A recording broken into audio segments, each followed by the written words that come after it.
Chapter 282. After finishing 2 servings of braised chicken and rice and 6 bowls of rice, Cece placed the earthenware bowl she had licked clean on the table and burped contentedly. She rubbed her round belly and leaned her head back in her chair. She looked at Lulu and smiled happily. "This is so good, Lulu. This is the first time in my life that I've eaten something so delicious. It's the first time I've had such a good meal." The guests at the table who were about to leave looked at the pile of bowls in front of Cece with a strange expression. This girl looked small and thin, but she was also a big eater. How could she eat so much by herself? "Then we'll come again." Lulu nodded with a smile. She looked very happy too. "But you haven't eaten yet." Cece suddenly thought of something. She said to Yabamiya, who had just walked up to her, can you bring the rest of the dishes to us?" "Sure. Please wait a moment." Yabamiya nodded with a smile. He put away the bowls on the table and walked to the kitchen. Although he was also surprised by Cece's appetite, he didn't show it on his face. Instead, he was a little envious of such a spoiled love. It was so reassuring. The rest of the Yangzhou fried rice, rijiamo, and 2 servings of sweet tofu pudding were soon served. The tantalizing aroma wafted over. Cece looked at the new dishes on the table, and her eyes gradually lit up. However, she was so full that even moving her body was a burden. She pouted and said pitifully, "Lulu, I want to have a bite of that rainbow-colored rice." "Okay, then have a bite." Lulu scooped up a spoonful of rice and put it into her mouth. "Oh, it's delicious," and Cece's words stopped abruptly. She was a little incredulous and a little wary. She chewed a few times and enjoyed the faint fragrance that seeped out from the rice. It tasted a little similar to the spring of life that she had drunk many years ago. After swallowing, her body felt slightly nourished. Although the effect wasn't very obvious, it was very similar to the feeling brought about by the spring of life. In other words, when the owner made this dish, it was very likely that he added a little bit of the spring of life. However, the spring of life was the holy spring of the elven race. Even among the elven race, only the royal family and the noblest families had access to it. How did he get it? Could it be that he was related to the elves? What's wrong? Lou immediately noticed the change in Cece's expression and asked, "Nothing. It's too good, but I'm really full. You can finish it all." A smile reappeared on Cece's face as she shook her head.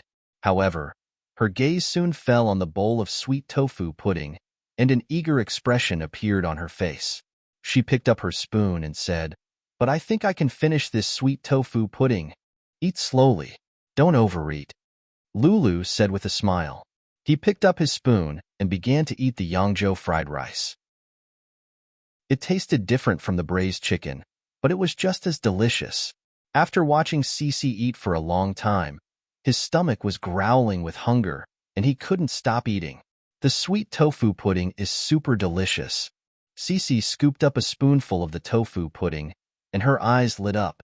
Although she was full, she sat up straight again and began to focus on the tofu pudding in front of her.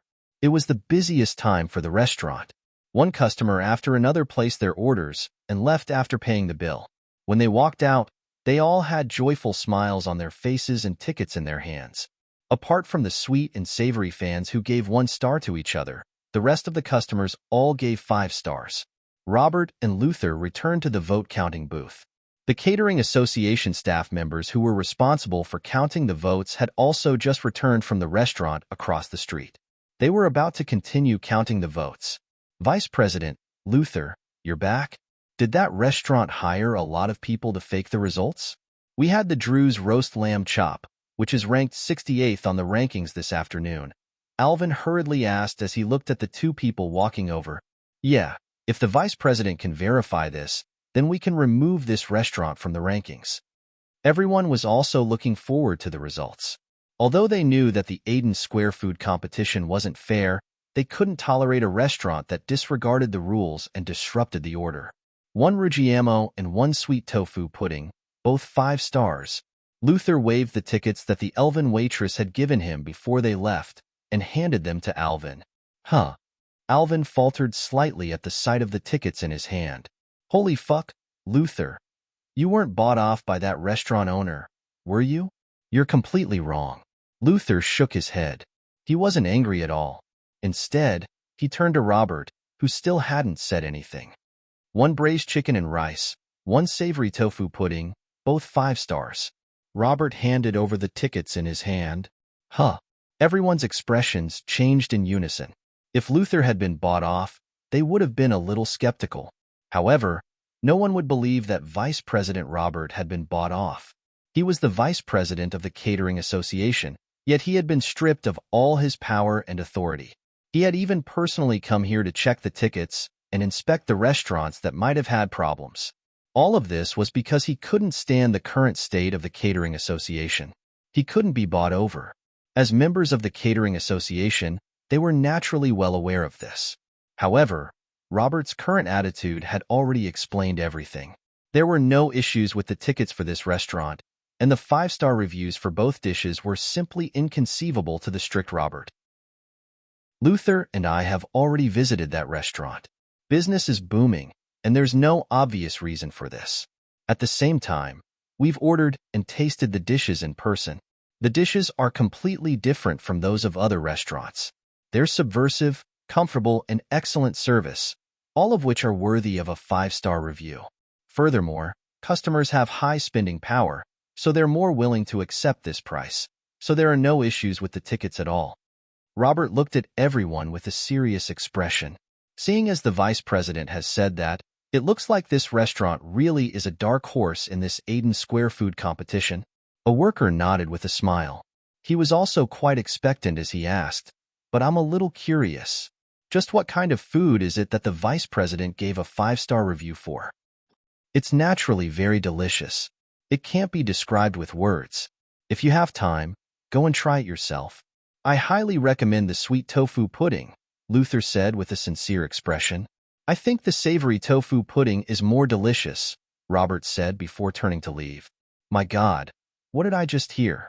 Vice President Robert, who has always been an upright and honest man, recommended the savory tofu pudding? A young worker exclaimed after a brief silence. Everyone looked at Robert's departing figure with incredulity on their faces. This was something that had never happened before.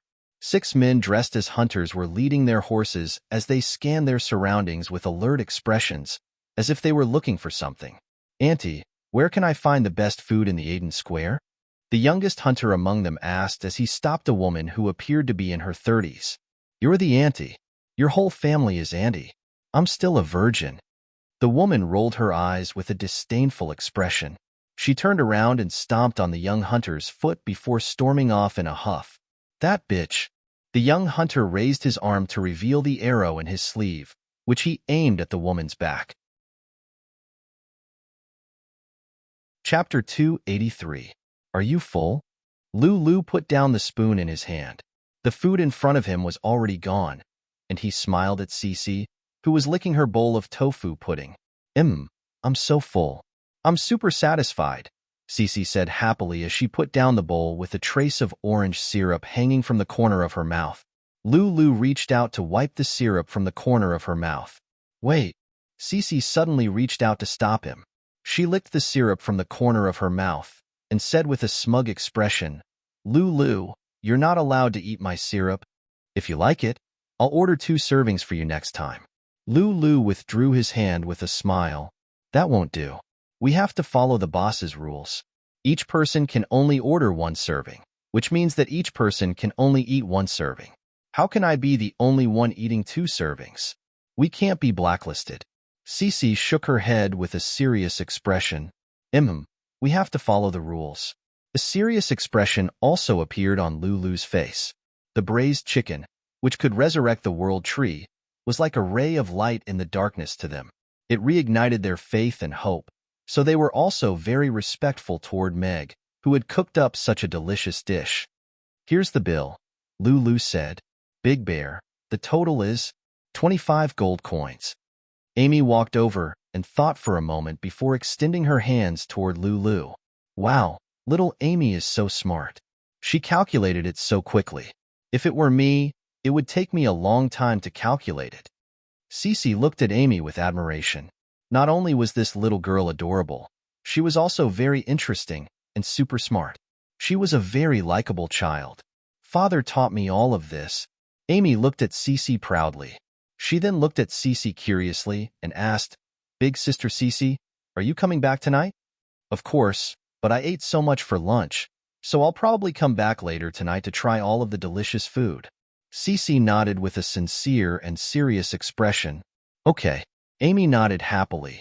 Even though it was her first time meeting Cece, she felt that this big sister was very kind and good at eating. She was able to finish 2 servings of braised chicken, 6 bowls of rice, and a sweet tofu pudding all by herself. Amy was very impressed. 25 gold coins.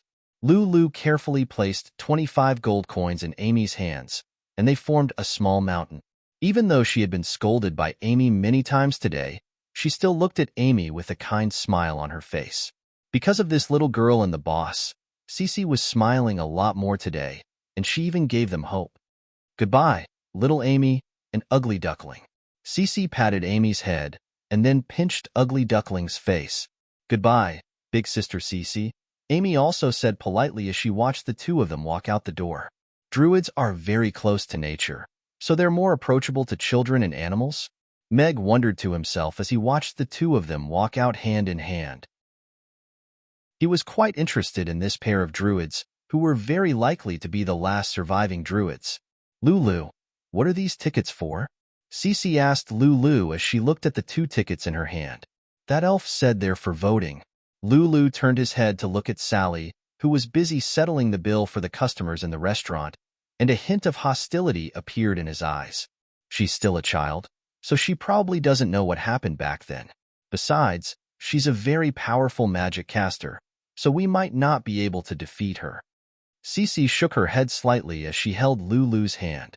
Then, she walked forward while holding his hand and said softly, But I'm afraid this boss is very close to the elves.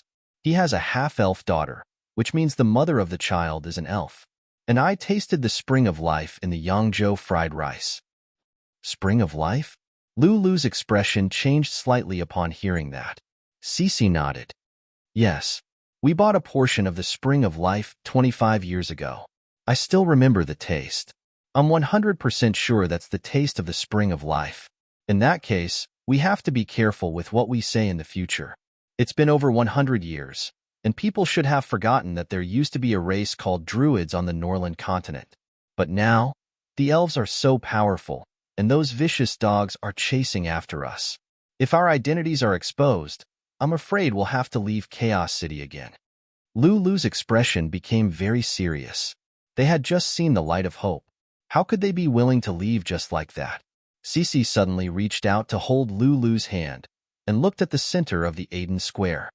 Then let's not go to vote. I have a bad feeling about this. Lulu nodded. Okay, then we won't go. She looked around and then held Cece's hand and walked straight to the center of the square. Lulu, I don't think that owner is a bad person. A bad person wouldn't be able to raise such a cute and sensible child. Yes, but we still have to be careful. The owner must be powerful to be able to make a high-tier elven magic caster work as a waitress in his restaurant. That's right, but if you can eat and drink for free, no one can resist the temptation of such delicious food, right?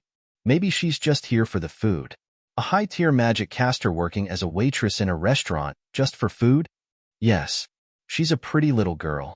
If she can eat good food with her own ability, why would she go around doing mercenary missions like a man? Look at how elegant and noble she is working as a waitress. She's not demeaning at all. The two of them walked further and further into the Aiden Square. Under the cover of all the statues and trees, no one noticed them. Boss, there are so many restaurants here. Which one should we start looking for? Most of the 6 hunters were standing in front of a few rows of magic screens. They looked up at the densely packed names of the restaurants with troubled expressions on their faces. If this is a ranking, then we should start looking from the first restaurant. The bearded man pointed to the first dish on the first magic screen. Dukas Restaurant's roast lamb. Boss, you're so wise. They must be looking for restaurants based on this ranking. As long as we look from restaurant to restaurant, we'll definitely find them. Everyone chimed in. Chapter 284. Which direction do you smell, Blackie? Anthem looked at the middle-aged hunter and asked excitedly. The other hunters also looked at him expectantly. Here, here, and here. All of them. The hunter called Hazy pointed to the left, then to the right, and finally to the inside of the square, and said seriously, Nonsense. Then you might as well say that they are in the sky. Anthem slapped him on the head, somewhat annoyed. Boss, they're everywhere. According to the residual smell, it shouldn't have been here for too long. That means they're probably still around, Blackie said, feeling aggrieved. Anthem nodded and said, That's right. One of you will memorize this list, and we'll search for them one by one. Everyone's face suddenly revealed a difficult expression. Asking them to remember these things was simply too difficult. Boss, this seems to be the top 100 restaurants on the list. It's the same order as the one above. We can follow this order and search for them one by one. I think it's very likely that they also eat according to this order. At this time, the youngest hunter took out a piece of golden red paper from the ballot box beside him. On it was a list of restaurants, and the addresses were marked in detail at the back. All right, then we'll search according to this list. Keep your eyes open. Anthem nodded. He waved his hand and walked toward the first Dukas restaurant. Captain, those guys look a little suspicious, Monkey whispered to Barzil as he watched the hunters walking quickly with their horses. Yes, that guy wanted to kill a woman. Barzil's expression was also a little serious. He instinctively felt a hint of bloodthirsty threat from those guys, which would only happen to people who lived on the edge of blades all year round. And those guys were definitely not weak, especially that bearded man. He was probably more powerful than Barzil. He should have just arrived in Chaos City. Those who came to Chaos City for the first time were the targets of the Grey Temple because the order in Chaos City was different from that of the Norland continent. Even in a city like Rodu, which was known for its good order, the crime rate was more than 10 times that of Chaos City. Murder was nothing out of the ordinary. However, it was different in Chaos City. As long as you violated the rules of Chaos City, no matter who you were, Chaos City would not ignore you. Those guys had the intention to kill someone on the street. This was a dangerous signal. They had to be vigilant. Monkey, go to Mamies and wait for Master Branley to come out. Report this to him. Although they haven't done anything out of line yet, they're enough to be listed as dangerous targets. We have to monitor them, Barzil said seriously. Yes. Monkey nodded before running toward Mamie Restaurant. If they were dangerous targets, it meant that they were at least 5th tier in power, and they were highly unstable. Mag crouched down to scoop up Ugly Duckling before turning to Sally and Yabamiya with a smile as he said, Then I'll leave the rest to you. If you're tired, you can rest for a while before you work again. All right. Sally and Yabamiya nodded in unison before looking on as Meg made his way upstairs. Aisha, you did even better in the afternoon. You're improving so quickly. Yabamiya turned to Sally with a smile before giving her a thumbs up. You did much better than me. I still have to study, Aisha replied modestly, but there was still a hint of elation in her eyes. When Meg came downstairs with Amy, the restaurant had already been refurbished. Sally had already left, and Yabamiya was sleeping on the table. Shoo, let me asleep for a while. We'll be quiet when we go out. She's working very hard, Meg said in a soft voice before heading out with Amy on his bicycle. Amy nodded obediently before giving Ugly Duckling a warning glance so that it wouldn't wake Sally up. Meg rode the bicycle toward Chaos School with Amy. It was already past lunchtime, so there were fewer people on the road. As such, they were able to pass through the school without any issues, but there were a lot of people who turned to look at them.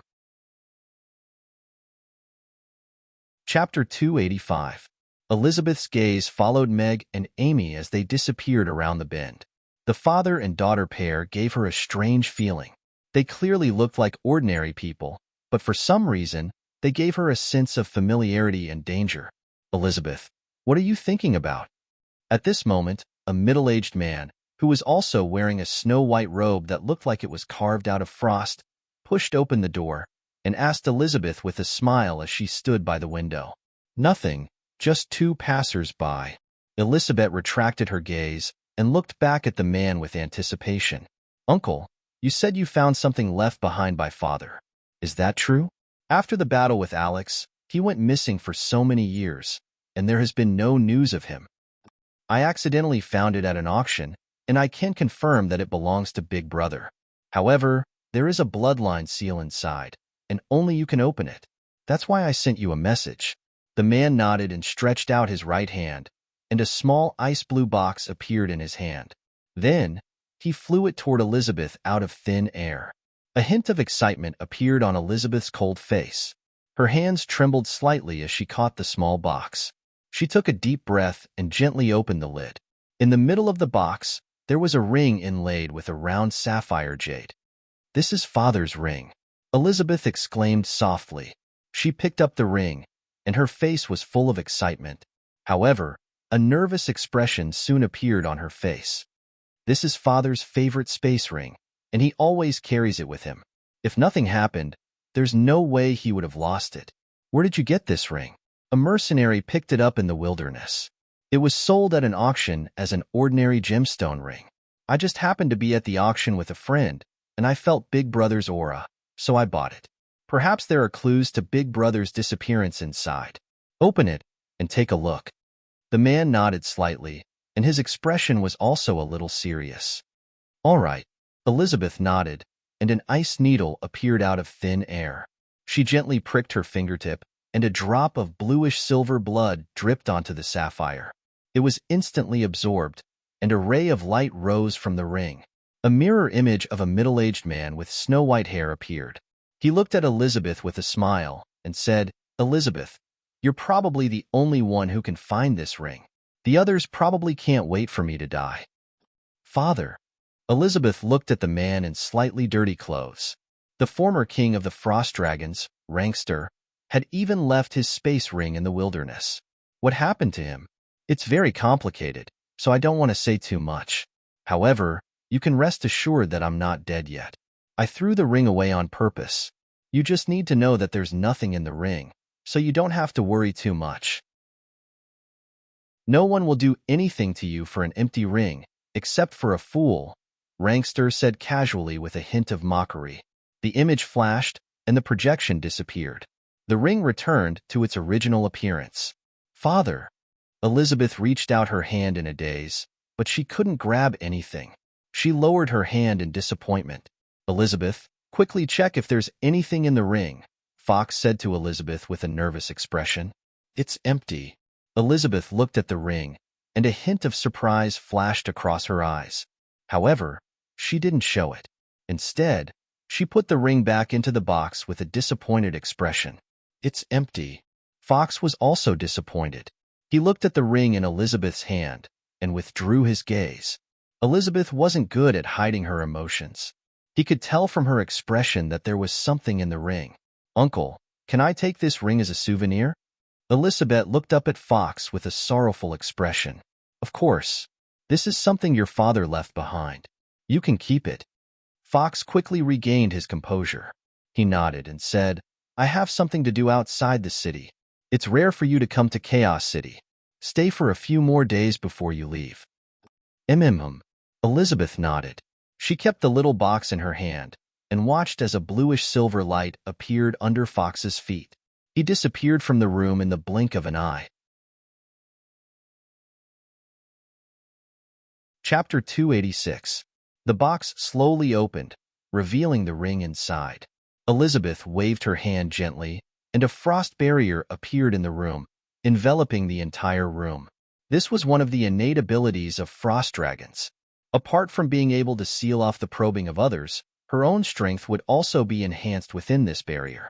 After making sure that even if Fox turned around, he wouldn't be able to silently investigate her actions, Elizabeth picked up the ring in the box. From her father's words and Fox's change in attitude, Elizabeth could already see that something was fishy. Fox was most likely not really concerned about her father's whereabouts, but rather wanted to obtain something. Elizabeth walked to the side of the table, holding the ring in her hand. She gently brushed the surface of the table, and a letter and two palm-sized boxes, one gold and one silver, appeared on the table. Along with it was a long white piece of paper with some scribbled black handwriting on it. "Child, show a disappointed expression and say there's nothing inside." This was the real reason why Elizabeth had decided to hide it from Fox. When she said there was nothing in the ring, she saw a trace of cold light disperse from Fox's fingertips. Fox had the strength of a grade 9 powerhouse. If he wanted to make a move on her, she would have no way of retaliating. She wouldn't even be able to break his frost barrier. In her memory, this youngest uncle of hers had doted on her in every possible way since she was young. He was one of the closest family members apart from her father. But today, he actually wanted to make a move on her because of a relic left behind by her father? What was the truth behind her father's disappearance? What did he leave behind that made Fox want to make a move on her? Looking at the two gem-studded boxes, Elizabeth reached out to pick up the letter at the side. It felt like a piece of hard ice in her hands. The silver-white envelope flashed with silver light, enveloping Elizabeth's entire body. Then, it instantly withdrew into the envelope, and a layer of frost floated from the envelope to the ground, revealing the real envelope. Dear Elizabeth, my daughter, I'm very happy that you can read this letter. Forgive me for leaving without saying goodbye. Elizabeth opened the letter and looked at the familiar scribbled handwriting on it. Her eyes gradually reddened. After finding this letter, you don't have to look for me anymore, because I'm also looking for someone. It's obviously a stupid and time-consuming thing for you to follow me. I, Rankster's daughter, should stand at the top of the dragon race. The rumors about my disappearance were mostly about me being defeated by Alex and dying from severe injuries, right? Actually, that's not the case. Other than that important matter, I left this time to find Alex. I don't think he's dead. Also, I have something to tell you. 17 years ago, in Chaos City, I fell in love with a human woman named Jillian. However, I had to leave Chaos City because of some matters in my race. When I left, she was already pregnant with my child. According to my calculations, she should be 14 years old now. If I'm not wrong, she should have awakened my golden bloodline, the golden dragon bloodline from your grandmother. I'm very sorry to say this to you. Your mother's death was a huge blow to me, and I found peace and comfort in Jillian. However, I didn't want her and her mother to be involved in the dragon race's disputes, so I never visited them. I've always been very sorry. Here are 2 dragon origins. They're the coming-of-age ceremony I prepared for you and her. On your 20th birthday, absorb the frost dragon origins, and your bloodline will be completely awakened. You will become the first successor of the frost dragon race, and they will have to support you to become king. Before that, I hope you can help me find them. There shouldn't be too many of a golden dragon half-dragon in Chaos City. On her 18th birthday, give her this golden dragon origin so that she can completely awaken her golden bloodline and become a real dragon. Remember, apart from her, don't trust anyone else in this world, including your people. Back then, I stepped on countless dragon bones to ascend to the throne. They only have hatred in their hearts. You only have to do one thing: become stronger than them. Continue to step on their heads, and they will learn to be humble. Golden Dragon, sister? Elizabeth looked at the letter in her hand with a complicated expression. The paper suddenly crumbled and fell to the ground. Father, Mother died because of you. Even though she didn't have any resentment toward you, how could you say that you fell in love with another woman? Elizabeth slowly clenched her fists, and her face turned pale. She looked at the 2 dragon origins on the table and fell silent again. You left a woman when she was at her most vulnerable during her pregnancy. Father, is your throne really that important? You'd rather chase after a rival than find your own daughter. They're 2 pitiful women. How did they meet you? The anger in Elizabeth's eyes gradually dissipated, and she murmured to herself as she looked at the golden dragon origins in the golden box. After sending Amy to school, Meg went to the bookstore again and filled a basket with books about the history of this world. As no race had ever ruled this world, there were no official or unofficial histories. Most of the information was recorded by bards, and Meg didn't know how reliable they were. In any case, he just treated them as leisurely reading material. Meg mainly used them to broaden his horizons. Perhaps it was because of the elven princess, Alex's memory had many gaps, so his understanding of the Norland continent was actually not complete. For example, the Dragon Islands, the Undead Islands, there was very little information about them.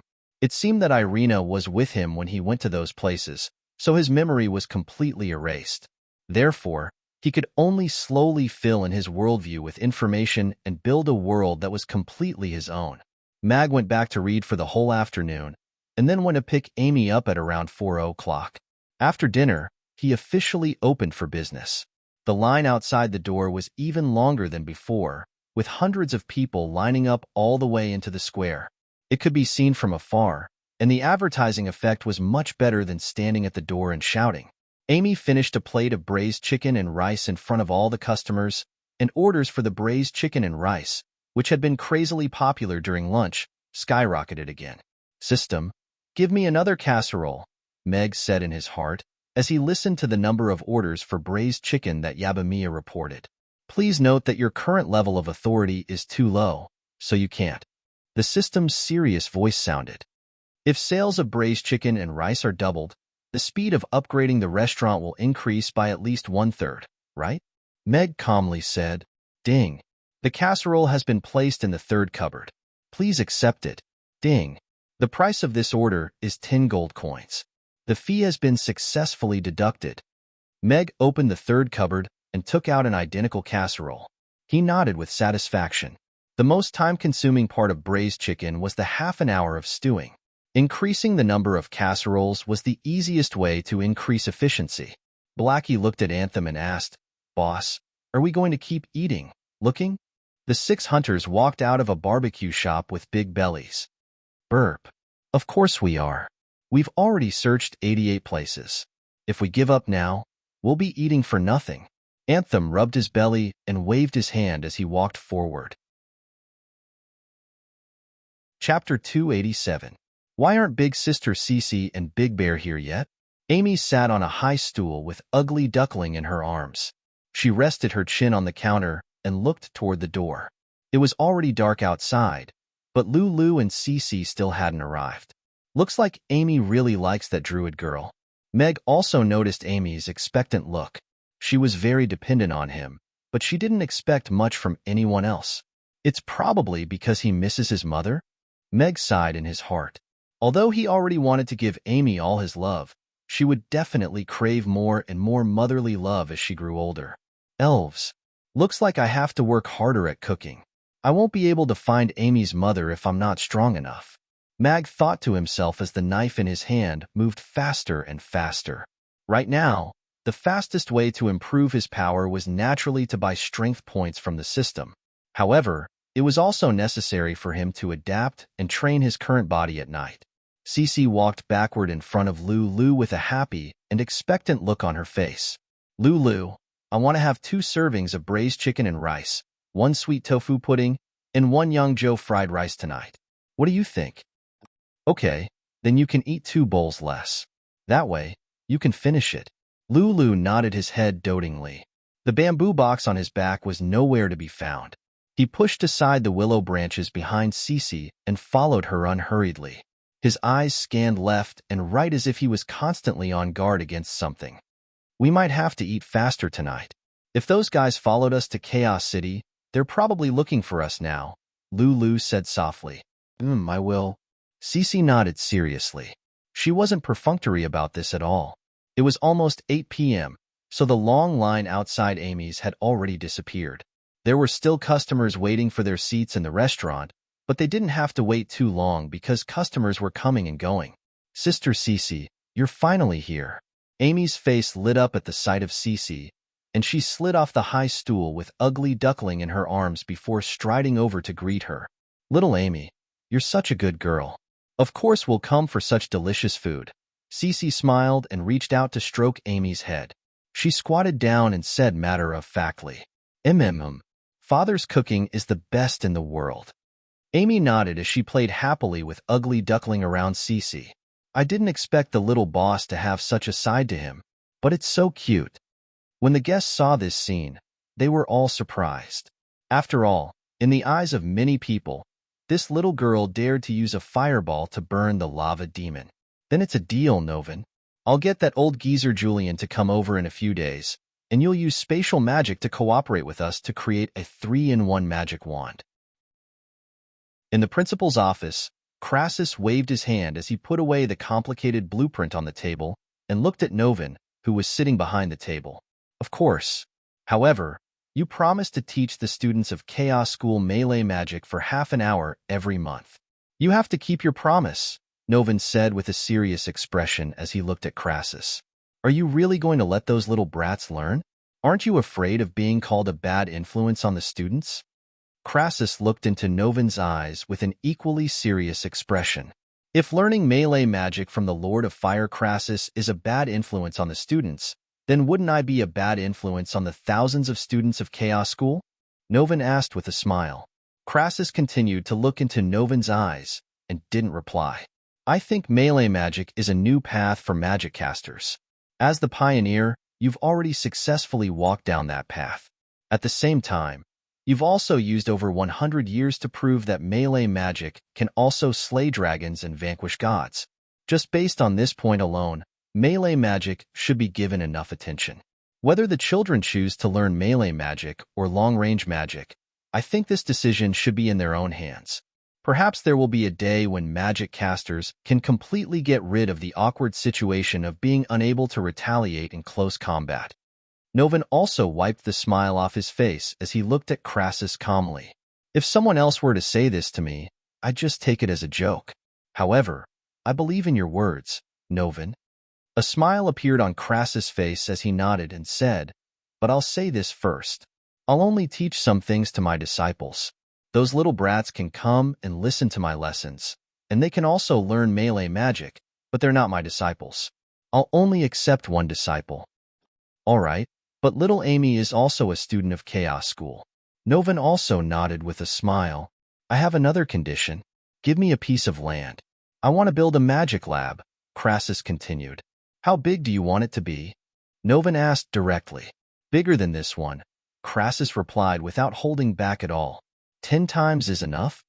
Novin's eyes lit up. Why do you want it to be so big? Do you really think I can move the Magus Tower here? Crassus pursed his lips. If there's anyone in this world who can do it, it's probably only you. Novin also smiled as he nodded and said, you can decide how big you want it to be. You can tear down all the houses facing the street outside the Magic Academy. They're all school property. All right, that's enough for me. Crassus nodded with satisfaction. He raised his hand and said, let's go. I'll treat you to dinner today. I'll show you what real delicacies are. What delicacies haven't I tasted in Chaos City? Novin didn't seem very interested, but he still got up and walked out from behind the table. Don't be so confident, kid. It's definitely something you've never tasted before, Crassus said calmly. He wasn't angry at all and walked out first. Is it really that good? Novin looked at Crassus back with a hint of doubt and followed him out. Burp, burp, burp. A series of burps came out of the hunters' mouths. Their stomachs were all bulging, and they had unknowingly walked to the west side of the square. The youngest hunter looked at Anthem and helplessly said, Boss, from the descriptions of those owners just now, they are indeed here today. However, we've searched all 100 restaurants on the list and still couldn't find them. What should we do now? Chapter 288. Blackie, are you sure? Anthem's eyes suddenly widened, and his beard trembled. He looked at Blackie and asked. The longbow on the horse's back was already in his hand. A full moon hung high in the sky. Hearing this, the hunters' faces lit up, and they all stared at Hazy. Yes, I'm sure. I've been looking for them for decades. I can't be wrong. The fresh smell, the familiar smell, they're in that restaurant. Blackie's eyes had turned blood red, and he nodded with certainty. Brothers, this time, we can't let them escape from us. We don't have much time left. A cruel smile appeared on Anthem's face. He held the longbow in one hand and an arrow in the other. He said in a low voice, the hunt has begun. Haha. All the hunters took down the longbows on their horses, and their smiles were also cold. A red cloud floated in front of the moon, and it seemed to be covered with a faint layer of blood. A bloodthirsty and bloody aura appeared. Strands of blood-red light appeared around everyone. Gray-black hair appeared on their arms. Sharp claws and fangs appeared. Their eyes had already turned blood-red. They let go of the horses in their hands and surrounded the restaurant in a fan-shaped formation. No, These people are really going to attack. And their target is Mamie's. Monkey, who was leaning against a tree and yawning, suddenly changed his expression. He glanced at Mamie's, turned around, and ran away. He had been following them for the entire afternoon. Aside from the murderous intent they displayed toward the woman, they continued to visit all of the high-ranking restaurants in the Aden Square according to the Aden Square food rankings. They ate and drank as if they were a bunch of country bumpkins who had never been to a city before. As such, Brantley decided to downgrade them from a dangerous target to a potentially dangerous one, and told him to follow them and report back to him if anything were to happen. Monkey instinctively felt that they were looking for someone, but they didn't find her. Now, they seemed to have found the target, and it was in Mamie's. Whether they were looking for a guest or Mr. Mac, nothing could happen to Mamie's. This was Brantley's order, and also Bazer's order, so he had to report the situation to Bazer. A sharp whistle pierced through the night sky. Monkey? Not good. Bazer turned around and looked in the direction of Amy's. His expression suddenly changed. "Captain, what's wrong?" Bob asked Bazer. Monkey's warning. "It seems that my guess was not wrong. They are indeed looking for someone, and now they have found the target. You ride back and report. Battle strength above level 7. Bazer said quickly as he ran towards Amy's with his sword in hand. He was very grateful to Meg for what happened last time, so he had to protect the restaurant. Yes. Hearing this, Bob hurriedly ran to the horse tied to the side. His expression was also very grave. 7th tier magic caster was a 7th tier magic caster, and even Captain Bazer was only a 5th tier knight. Boss, this Burning Legion's name sounds really cool. Sure enough, after going out for a trip, Boss has become even stronger. Yes, for the Burning Legion. It's also very catchy. But boss, where are you bringing us to eat today? I haven't drunk in a long time. 5 lava demons surrounded Sargeras. Apart from Keel and Mond, there were 3 other burly lava demons with unfamiliar faces. They were all looking at Sargeras excitedly, and their eyes were full of fanatical worship. I didn't name the Burning Legion, and our slogan isn't that either. Sargeras shook his head with a hearty smile. The second batch of lava warriors who had come to Chaos City to join him had finally arrived. The Burning Legion had officially begun to expand. Although there were only 6 lava warriors now, more lava warriors would arrive in batches after receiving the notice. If Boss didn't name it, then who did? Cassus, who was wearing red armor and missing an ear, asked curiously. Yeah, then what's our slogan? Moxa, who had a cross-shaped scar on his forehead, also asked curiously. I'm more curious about what we're going to eat later, Karzak said with a silly smile. Tonight, I'll take you to eat something that can change the fate of our lava demons, Holy Ruggiamo. The name of the Burning Legion was given by that brilliant boss who made Ruggiamo, and our slogan. Sargeras' eyes gradually became more and more fanatical as he said in a low voice, For Ruggiamo. For Ruggiamo. Keel and Mond yelled in unison. The passers-by looked at them with confusion, not knowing what they were yelling about. For Ruggiamo? Boss, is that why you asked us to come to Chaos City this time? Cassus and the others were a little confused. That's right. Sargeras nodded. He looked at the 3 of them with a serious expression and said, You'll find out soon. But there are a few things you have to remember. That restaurant is the hope for our lava demons to rise again, and it will be the holy land of us lava demons in the future. No matter what happens, you have to ensure the safety of the boss and the little boss. Also, the restaurant's rules. Boss, since that boss is just a normal person, why don't we just take him away? We'll make him make Ruggiamo for us every day for free. Karzak was a little confused. If you can defeat 2 10th tier magic casters and take the boss away, you'll be the leader of the lava demons in the future, Sargeras said with a smile and continued walking. Well, I can't defeat them. Karzak rubbed his bald head and smiled embarrassedly. The group continued to walk forward. The 6 lava trolls walked together, and the pedestrians on the road subconsciously avoided them, casting sidelong glances at them. Werewolves? In the magic potion shop, Julian, who was mixing magic potions, looked at the door with surprise. He sniffed with his nose and raised his eyebrows. He slowly walked toward the door with his back hunched and murmured to himself in a hoarse voice, "I haven't beaten dogs in so many years. Dogs." Six. Six. Charcoal yelled excitedly in his cage.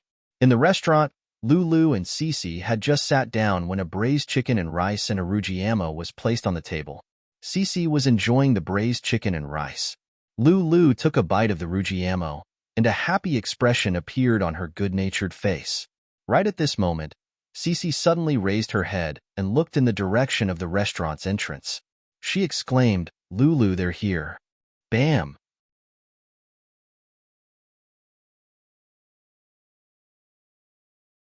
Chapter 289. A head-sized hole appeared on the wooden door, and a black arrow pierced through it. The tail of the arrow quivered rapidly, and the sharp tip of the arrow glinted coldly as it pierced through Lulu's back. Although Lulu's body was huge, her speed and reaction were not slow at all. The moment she heard Cece's warning, she pressed one hand against the table and leapt into the air, while her other hand grabbed Cece's arm and pulled her up.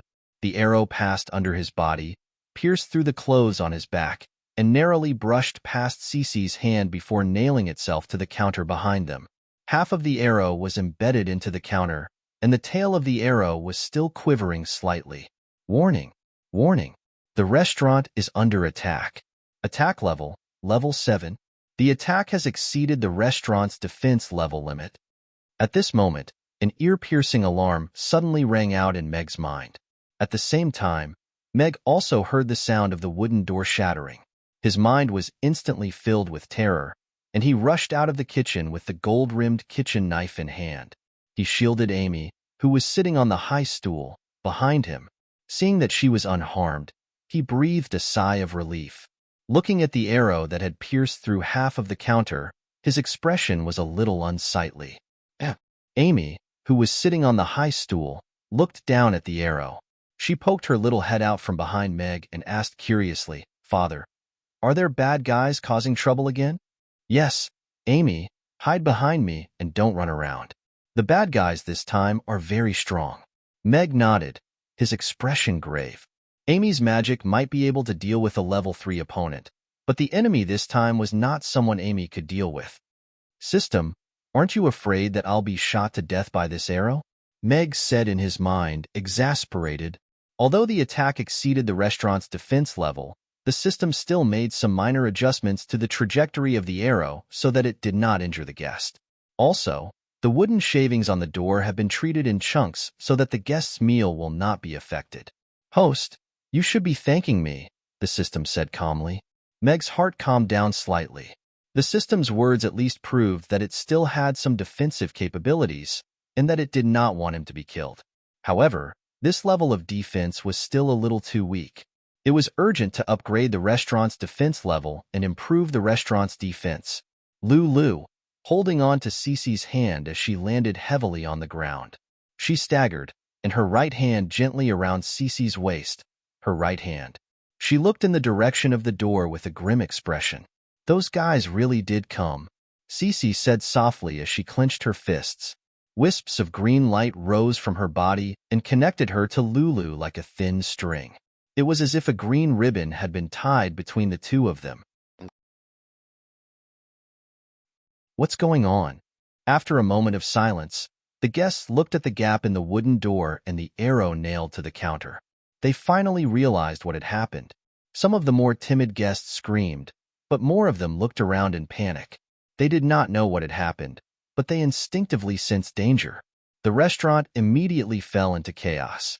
However, no one knew where the arrow came from, so no one acted rashly. Some people hid under the tables, but most of them remained in their seats. "This arrow is very powerful. Mia, come over here." Sally stood beside Meg without him noticing. She stood half a step forward and looked at the arrow. Her expression was still cold, but her eyes were a little solemn. As a 7th-level magician and a sharpshooter, she knew how difficult it was to aim at a target through a wooden door and kill 2 birds with 1 stone. Moreover, there was no magical wave on the arrow. Judging from the force used to break through the door, the person who shot it was at least 7th level. Sally was not going to make a move unless she had no other choice. Working as a waitress at Amy's was already very risky. If people found out that she was a 7th-level magician, they would probably come knocking on her door in a few days.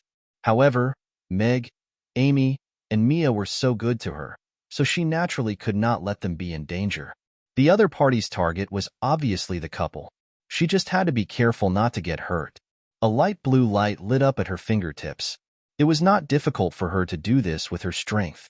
If the other party's target was Meg and Amy, she did not believe that the Lord of Ice, who was not far away, would sit back and do nothing.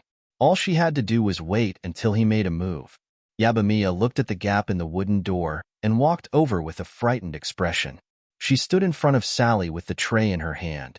She mustered up her courage and said, "I will block this arrow." A hint of surprise appeared in Sally's eyes at the sight of Yabamiya standing in front of her. She was clearly the weakest among all of them, yet Yabamiya had chosen to stand in front of her. She was struck by a peculiar feeling. Could it be that this was what friends were like? That little elf is not bad. Julian, who was standing outside the magic potion shop, glanced in the direction of the restaurant and nodded slightly. His black magician robe seemed to have merged with the darkness. Werewolves, I haven't seen them in so many years. I wonder if that old dog is still alive. Julian's gaze fell on the hunters who had drawn their bows and fanned out outside the restaurant. The tips of their arrows were all pointed in the direction of the restaurant. A faint red light was emitted from their bodies, and the air was filled with the smell of blood. Although they still maintained their human forms, their blood-red eyes were filled with the color of blood. "Why are you all so panicked, Branley?" At the entrance of the Aiden Square, a black horse-drawn carriage pulled up the curtain, and Novin turned to look at Brandley, who was riding past a member of the inspection office. "Principal." Brandley hurriedly reined in his horse upon hearing this voice. He was both elated and anxious as he said, "The inspection office has reported that someone is stirring up trouble in Chaos City. The target is extremely dangerous." "Stirring up trouble? Where is it?" Crassu also turned to Brandley with a question in his eyes. "You're here too, Master Crassus. According to the report, their target seems to be Amy's." Brandley was slightly startled to hear Crassus' voice, but he still hurriedly replied. The main reason why he had rushed here in such a hurry was because of Amy's. If something were to happen to Amy, who knew what kind of wrath the Lord of Ice and the Lord of Fire would have to bear? "Let's go." "Amy's?" Crassus' voice immediately became cold with a hint of concern. Monkey lowered his eyes and didn't dare to say anything. There were two important figures in the horse-drawn carriage that even Master Branley had to treat with respect, so he obediently led the way. Thus, 2 horses and a black horse-drawn carriage set off toward Amy's.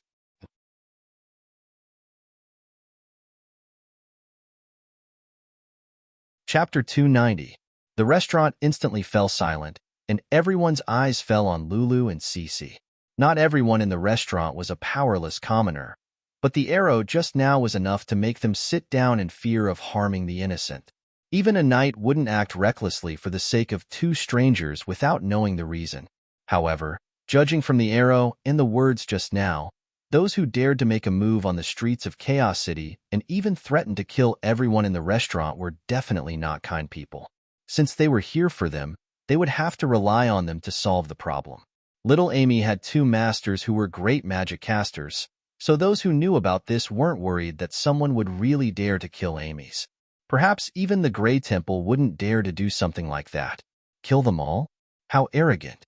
Meg raised his eyebrows. Threatening customers was a serious blow to the restaurant's reputation, and it also made him very angry. He directly asked in his mind, "System, how much is a Barrett M82A1 sniper rifle?" "You can't afford it," the system replied very quickly. Meg was speechless, but he still didn't give up. "I want a loan." The system doesn't provide loan services. The host's elephant food bar credit is now 100 gold coins, so you can't afford it either, the system replied calmly. "You win." Meg felt a little helpless. It seemed like the idea of getting a gun from the system wouldn't work at all.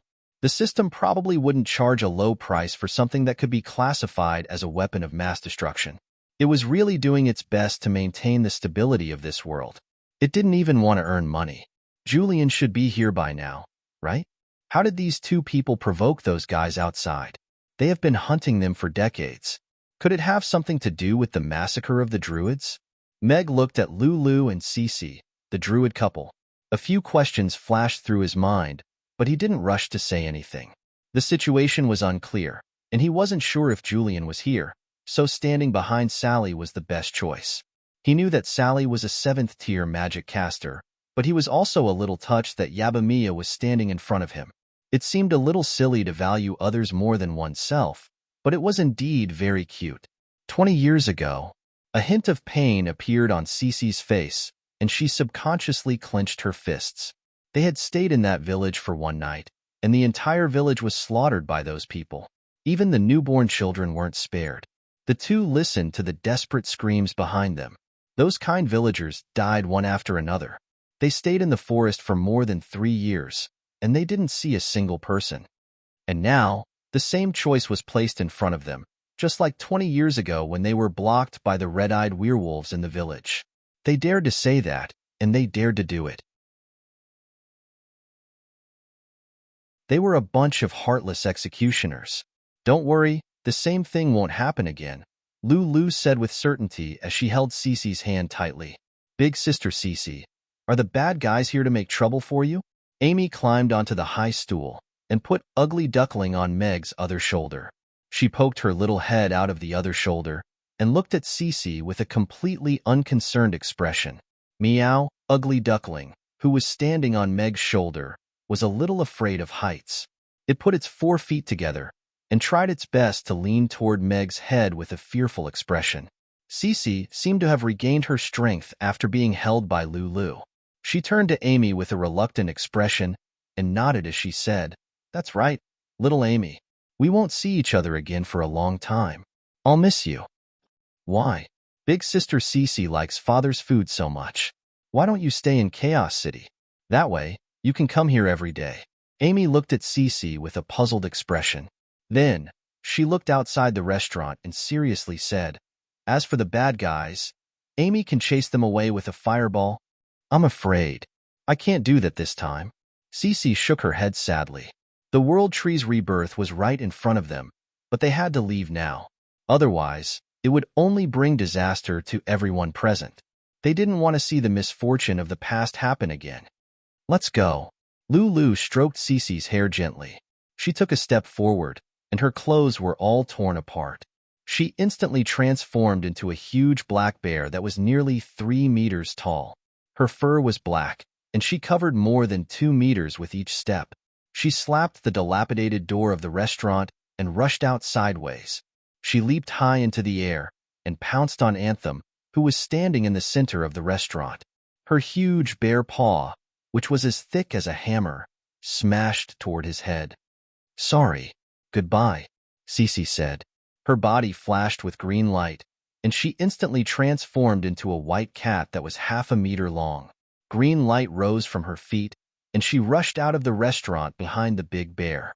She was slender and strong, and her speed was also very fast. A light green silk thread was still connecting the two of them. However, the couple who had just been showing off their love had now turned into a black bear and a white cat in the blink of an eye. This change made the customers in the restaurant widen their eyes involuntarily as they looked at this scene in shock. "System, you should have a backup door, right?" Meg looked at the empty door, and his eyelids twitched. It had only been a few days, and 2 of the doors had been broken. How could he open the restaurant in peace? "I have enough stock," the system replied calmly. "You have foresight." Meg pursed his lips. He felt that the system's words sounded a little fishy. It was as if it had already known that the door would continue to be broken. Wow. Big Bear is really a big bear. Big sister Cece has turned into a beautiful cat, but why does she look a little like Ugly Duckling? Amy also widened her eyes at this scene. She wrapped her arms around Meg's neck and said anxiously, "Father, let's go and help. Amy has to beat up the bad guys. We can't let them bully Big Sister Cece." "No, it's too dangerous." Meg shook his head and untied Amy's arms from around his neck.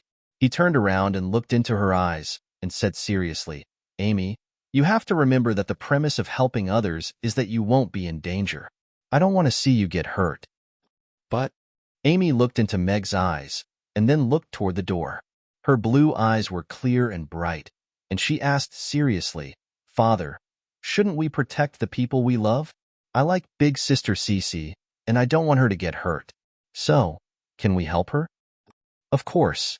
Meg looked at Amy's expectant eyes and was silent for a while. Then, a smile appeared on his face. He picked up Amy in one hand and held the gold-rimmed kitchen knife in the other and walked toward the door of the restaurant.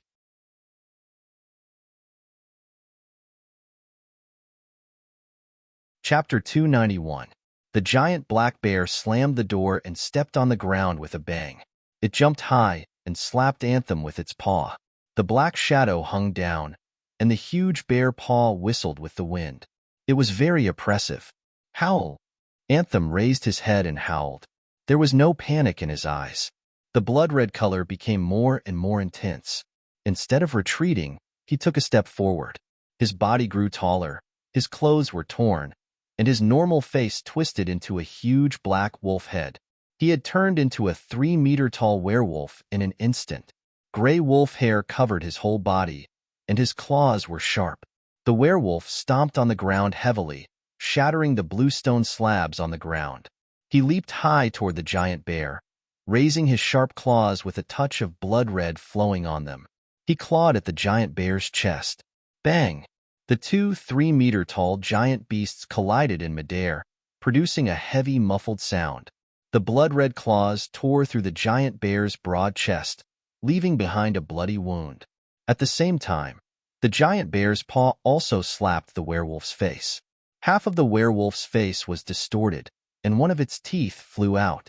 The giant bear and the werewolf fell to the ground at the same time and took a few steps back. Then they collided again. The giant bear's claws left wounds on the giant bear's body, while the giant bear's paw left dents on the werewolf's body. Bang, bang, bang. After separating, they collided again and again. Their attacks were extremely violent. It was hard to imagine that these two giant beasts could have such terrifying speed. The stone slabs on the ground outside the restaurant were pulverized under their feet, and a tree that was as thick as a person's encirclement was snapped in half. All of the customers in the restaurant were stunned by the sight of flesh and blood flying everywhere. It was very rare to see such a scene in Chaos City. Thrilling was not enough to describe it. At this moment, a white cat leaped out of the dining hall, stepping on a green light. The green light flashed, and a green 3-leaf clover mark appeared between the white cat's eyebrows. The green ribbons that connected the two of them suddenly brightened.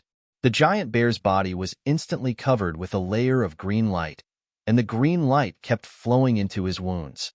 The bleeding stopped, and the wounds healed at a speed visible to the naked eye. His body suddenly swelled up, and he slapped Anthem away. Catch her! Anthem's sharp claws left a shocking crack on the ground. He turned his head and spat out a mouthful of blood. He glanced at the nimble white cat and cried out. The werewolves fired their crossbows in unison, and several arrows simultaneously sealed off the white cat's escape route. Decades of hunting cooperation had given them a strong tacit understanding. Oh, war! 3 of the werewolves raised their heads and howled. Their bodies grew to more than 2 meters tall, and they were also half-wolf and half-human werewolves. They landed on all fours and rushed toward Cece. They could lose the team battle, but the healer had to die. There was a trace of panic in the white cat's pale golden eyes.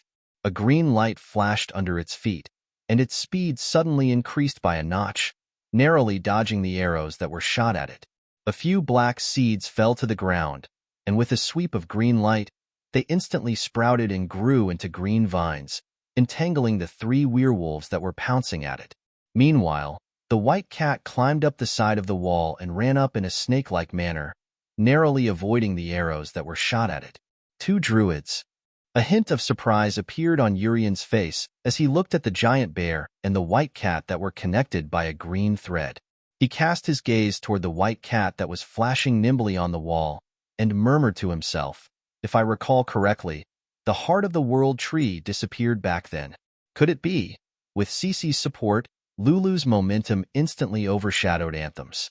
He stamped his feet on the ground and rushed toward Anthem again. Then, he smashed Anthem's head into the ground with his palm. The huge wolf's head sank into the ground, and cracks spread out from his body. Boss. The werewolves were all shocked by this scene.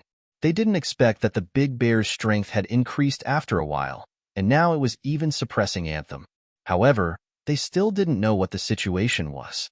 The three werewolves tore apart the growing vines. They didn't rush to chase Cece, who was dodging the arrows on the wall. Instead, they surrounded Lulu in a triangular formation. After decades of hunting, no one knew them better than they did. The white cat was fast and agile, but its ability was more inclined towards healing and helping others to improve their fighting strength. It was not easy to catch up with it. The big bear was powerful enough, but it lacked flexibility and speed. It was almost impossible to escape from their encirclement in this terrain. As long as they could catch the big bear, the white cat wouldn't go far. Without the white cat's magic, they couldn't even defeat Anthem. They had always lived and died together, which was their Achilles heel. Anthem was smashed into the ground by Lulu's fists. Every sound was particularly dull. It seemed that Lulu had gained the upper hand. At this moment, a red cloud floated over the bright moon in the sky. The pale red moonlight fell on everyone, and the bloodthirsty aura of the werewolves soared in an instant. The werewolf, who had been suppressed by Big Bear and had no power to fight back, suddenly burst out with a red light. He raised his sharp claws, which were dyed red with bloodlust, and directly tore open a bloody wound on Big Bear's chest. Then, he raised his leg and kicked Big Bear's abdomen, directly sending him flying 5 or 6 meters and crashing into a row of trees. Blood Moon, give me endless power. Anthem slowly stood up. The red moonlight shone on his body, and his completely deformed head began to recover at a speed visible to the naked eye. The gray wolf hair grew longer, and the outermost layer was dyed with a layer of red, as if it was on fire. Eat, brave werewolves. The flesh and blood of the enemy is the most delicious food. Anthem's face showed a cruel smile, and his momentum had been raised to the extreme, more terrifying than before. The 3 sharp claws on his right hand stretched half a meter long, and he strode toward Lulu. Oh, war! The rest of the werewolves transformed in an instant and rushed toward Lulu on all 4s. It seemed that they were going to eat her first. Go! Lulu let loose an enraged roar in Cece's direction. The wound on his chest was so deep that his bones were visible, and the red light from the wound was corroding the healing green light. However, Lulu had no intention of backing down. He stood up with a thick tree in his arms and charged toward the 6 werewolves who were baring their sharp fangs and red eyes.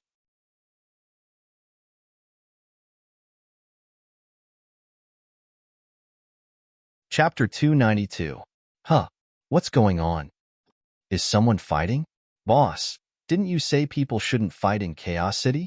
Kasuth and Karzak asked curiously, craning their necks to look in the direction of Amy's. It shouldn't be. Sargeras raised his eyebrows. Even he didn't dare to make trouble in Chaos City. After all, the Grey Temple and the City Lord's castle both had 10th tier combat power. Oh no. It seems that someone is making trouble in Mr. Mack's place. It's our mission to protect Mr. Mack. Prepare to fight. Sargeras soon saw the place where the fight was taking place. His expression became very serious, and he strode quickly toward Amy's. Fight! Keel, Mond, and the others' eyes lit up, and they quickly followed Sargeras. They hadn't fought side by side for many years, and this time, they were fighting for the holy Rugiamo. Haha, you're finally willing to come down. Anthem's voice came from under the net of vines. His sharp red claws tore the vines apart in an instant. He jumped high, and his sharp claws slashed down at Cece, who was flying in the air. Watch out! Lulu exclaimed, and the tree in her hand chopped down at Anthem. A touch of panic flashed through Cece's eyes. A turquoise light rose from under her feet, and at the same time, a small turquoise shield appeared under her. Crack! The small shield shattered almost instantly. Although Cece's speed had increased, she still couldn't escape from the claws. The sharp claws tore her abdomen, and she flew upside down and landed at the entrance of the restaurant. Her snow-white fur was dyed red in an instant. She couldn't maintain her cat form anymore and turned back into her human form. She lay on her side on the ground, blood gushing out of the wound on her abdomen. Her face was pale, and she couldn't move. Lulu's eyes were bloodshot, and she swung the tree at Anthem. Anthem crossed his hands above his head and was smashed down from the air. His feet sank half a meter into the ground, and his sharp claws cut the thick wood into pieces. He walked toward Lulu step by step and said in a cold voice, "Kill her." All the werewolves turned their eyes to Cece in unison. They grinned cruelly, and their sharp claws rubbed against each other, making a grinding sound. They had been waiting for this moment for many years. As long as they killed her, everything would be over. Enjoying the enemy's flesh and blood was the best way to celebrate. Cece's tea. Lulu roared desperately. She wanted to rush to the door crazily, but Anthem slapped her back. The blood-red claws left several bloody holes on her body. Without the help of the green light, her momentum was declining rapidly. "Lulu, go." Cece looked up at Lulu, her eyes full of heartache and reluctance, but she still shouted with all her strength, "None of you can leave today." Anthem waved his claws again and scratched off half of Lulu's shoulder. Blood gushed out, and her whole arm was almost torn off. All the werewolves walked towards Cece. Lulu had no power to resist under Anthem's claws. The bloodthirsty effect of the blood moon made his hands more powerful than before. The customers in the restaurant and the surrounding crowd couldn't bear to see this scene, but in the face of such a terrifying and bloodthirsty werewolf, no one dared to step forward to help the poor couple. Some even turned their faces away, not wanting to see the cruel scene that was about to unfold. The target is extremely dangerous. Pity, bravery, sacrifice. Bazar looked at the werewolves walking towards Cece and slowly pulled out the long sword at his waist. 5 level 4 and 5 werewolves were far more powerful than him, but as a knight and a member of the Inspector of the Grey Temple, his mission was to go against the rules. It is indeed the heart of the world tree, and a new world tree has been bred. Unfortunately, it has withered. Urian looked at Cece's lower abdomen, and his eyes narrowed slightly as he murmured to himself, "The nature magic of the druids is comparable to the life magic of the elven race, but without the world tree, they won't be able to cultivate, and the druids will have no hope of ever rising again. So be it. That old guy asked me to find those 2 little guys for him. Looks like they're the 2. Julian looked at the werewolves walking towards Cece and took half a step forward. In the darkness, streaks of frost appeared under his feet. The werewolves had raised their claws. Facing Cece, who had no power to fight back, they could crush her with one claw and bathe them in fresh blood. "Stop." At this moment, a shout came from the restaurant. The leading werewolf was stunned. He looked into the restaurant and saw a human man standing at the door with a child in one hand and a gold-rimmed kitchen knife in the other. The voice came from him. All of the customers in the restaurant and the passers-by outside also turned to look at Mag in unison with astonishment in their eyes. Who would have thought that someone would dare to come out in the face of a bloodthirsty werewolf? Mr. Mac is crazy. The 2 magic casters are not here today. Mr. Mac is indeed a man of character. He actually dashed out with a kitchen knife. His courage and guts make me feel ashamed. Although Little Boss is powerful, she is still much weaker than those werewolves. What if she gets hurt? Everyone couldn't help but discuss softly and nervously when they saw this scene. They were still very interested in Meg and his daughter. After all, they couldn't taste such delicacies other than Amy's. Many customers who were prepared to watch quietly began to gather magic or grab the weapons beside them. Big Sister Cece. Amy looked at Cece, who was lying in a pool of blood, and struggled to jump from Meg's arms to the ground. She ran over to her and looked at her with concern in her eyes. "Little Amy, go away." Cece looked up at Amy and shook her head with concern on her pale face. If they were destined to die here today, she didn't want to see innocent people die because of them, especially the adorable little Amy. "Bad people. Stupid dog. I won't let you bully Big Sister Cece and Big Bear." Amy spread open her arms and stood in front of Cece. Two balls of bluish-purple flames rose from her little hands. Little girl, you've got guts. Having the heart of a powerhouse is the foundation of becoming a true powerhouse. I didn't misjudge you. Julian's footsteps faltered as he looked at Amy. However, a black wand had already appeared on his fingertips, and there seemed to be a hint of cold light shimmering on its tip. It's been a long time since I've tasted a child. I really do miss it. Why don't we try it again today? This little girl must taste really good. The werewolf leader looked at Amy and licked his lips with a hint of lust in his eyes. I'll think of 100 ways to kill you if you say something like that. Mag withdrew his gaze from the magic potion shop out of the corner of his eye and stood in front of Amy with his cleaver in hand. His expression was extremely cold. In that instant, his thirst for power became extremely strong. If he were powerful enough, this cleaver would be in that werewolf's head right now. Kill me? The werewolf threw his head back and roared with laughter at the sight of Meg and the kitchen knife in his hand. He raised his sharp claws and slashed down at Meg. Stupid and cowardly human. How dare you threaten me? He sneered. Red light flashed on his sharp claws. If those claws fell on Meg, they would most likely kill him instantly. Julian raised his hand, and Baser rushed out of the crowd with his sword. Many passers-by looked away or closed their eyes. They didn't want to see such a kind father and daughter lose their lives trying to protect a stranger. Protect Mr. Mac. For the Ruggiamo. At this moment, a powerful roar suddenly sounded from behind. A figure covered in flames rushed over like a meteor. In the blink of an eye, he arrived at the entrance of the restaurant. A black iron chair whizzed through the air and smashed into the face of the werewolf who had raised his sharp claws, instantly sending him flying. For the Ruggiamo.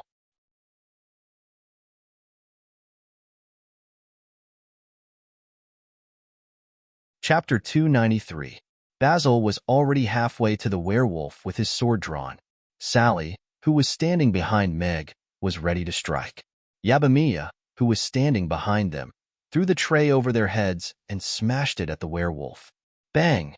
The werewolf that raised its sharp claws at Mag was smashed in the face by a black folding chair. Its horrifying wolf head was deformed, and then it was sent flying in an instant.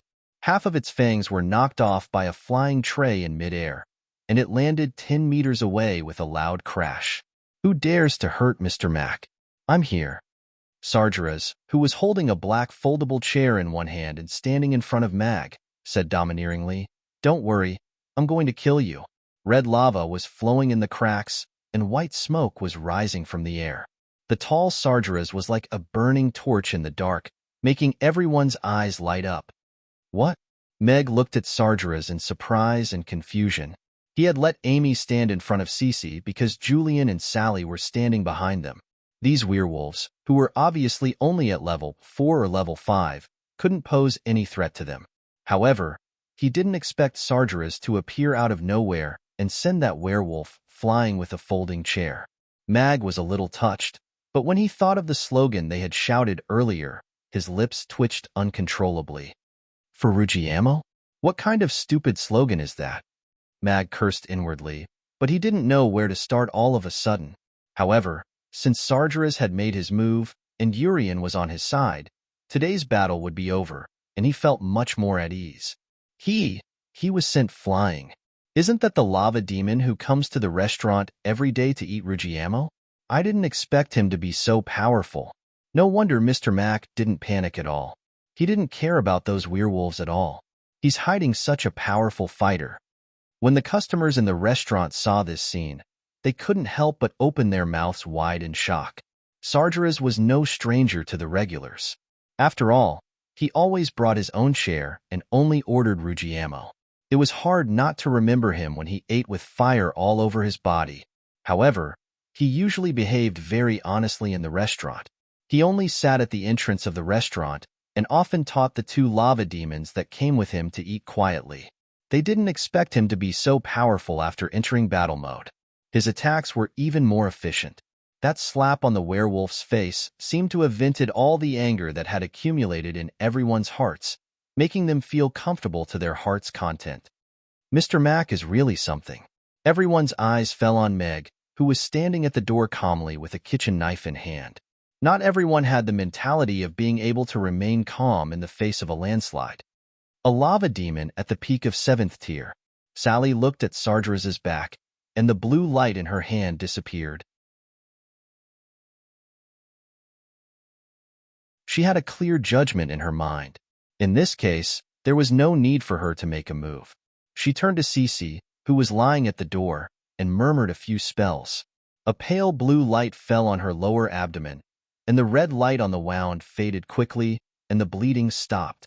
So powerful. Yabamiya looked at Sargeras' back, and couldn't help but open his mouth. He didn't expect this demon, who was always so friendly to him, to be so powerful.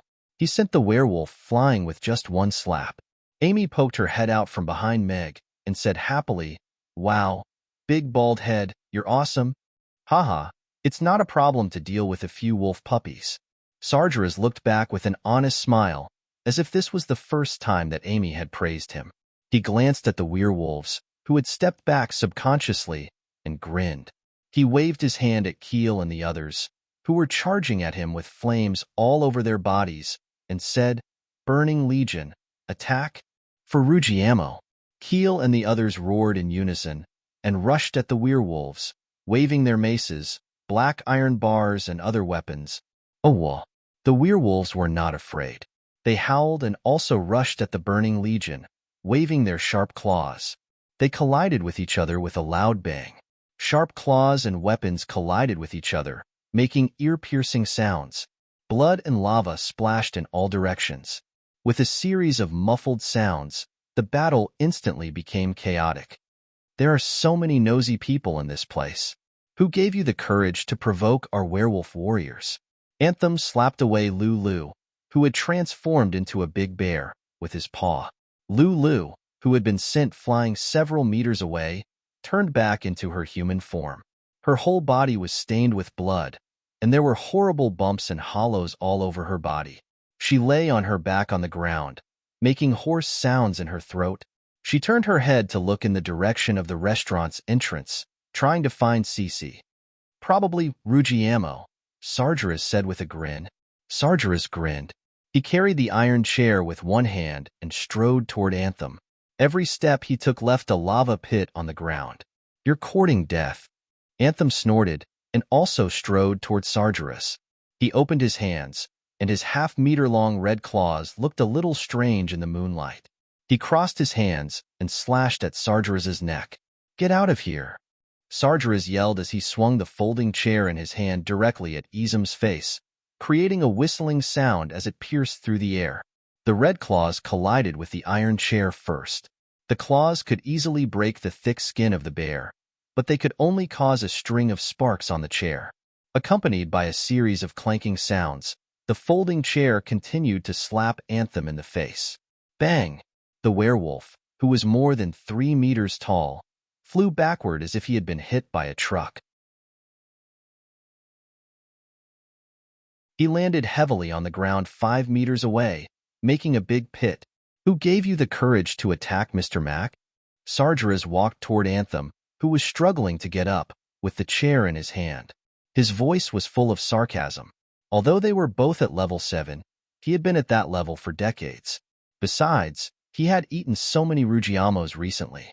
It was estimated that he was only 100 or 200 Rugiamos away from level 8.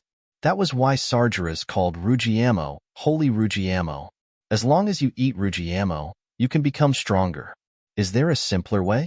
In this world, only Meg could make Rugiamo like this. Therefore, his safety was related to the revival of the lava race. These fellows attacked Boss Mag because they wanted to destroy the lava tribe's hope. The enemy had to die.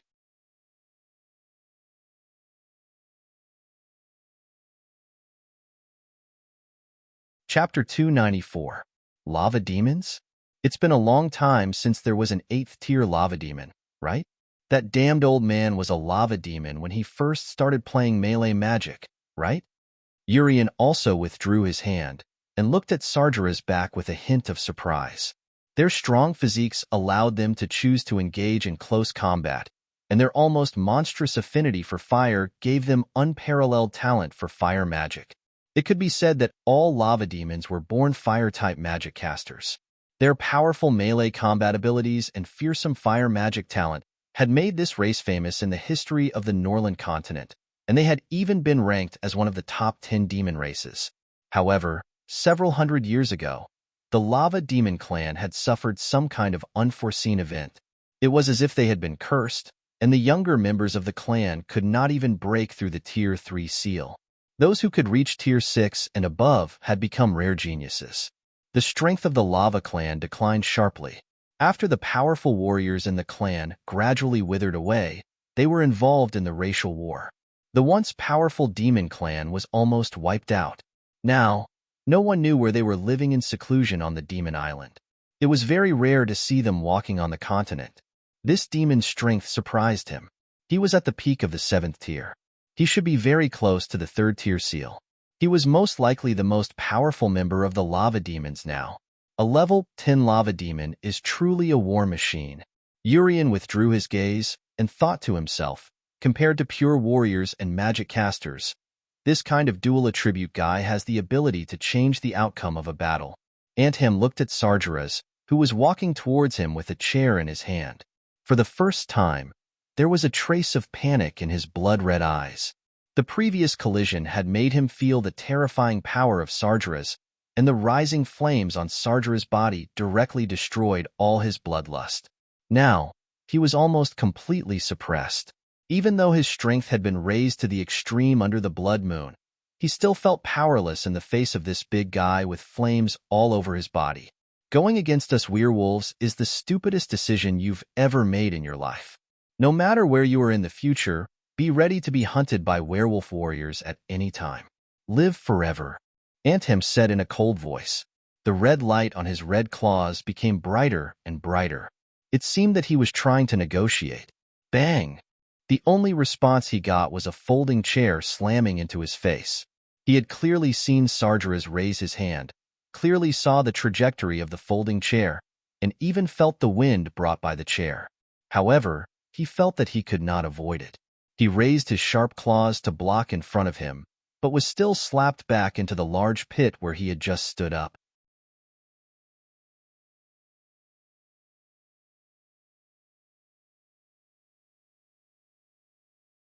If Isha could cure Father's hand, she could definitely save Sister Cece and Big Bear.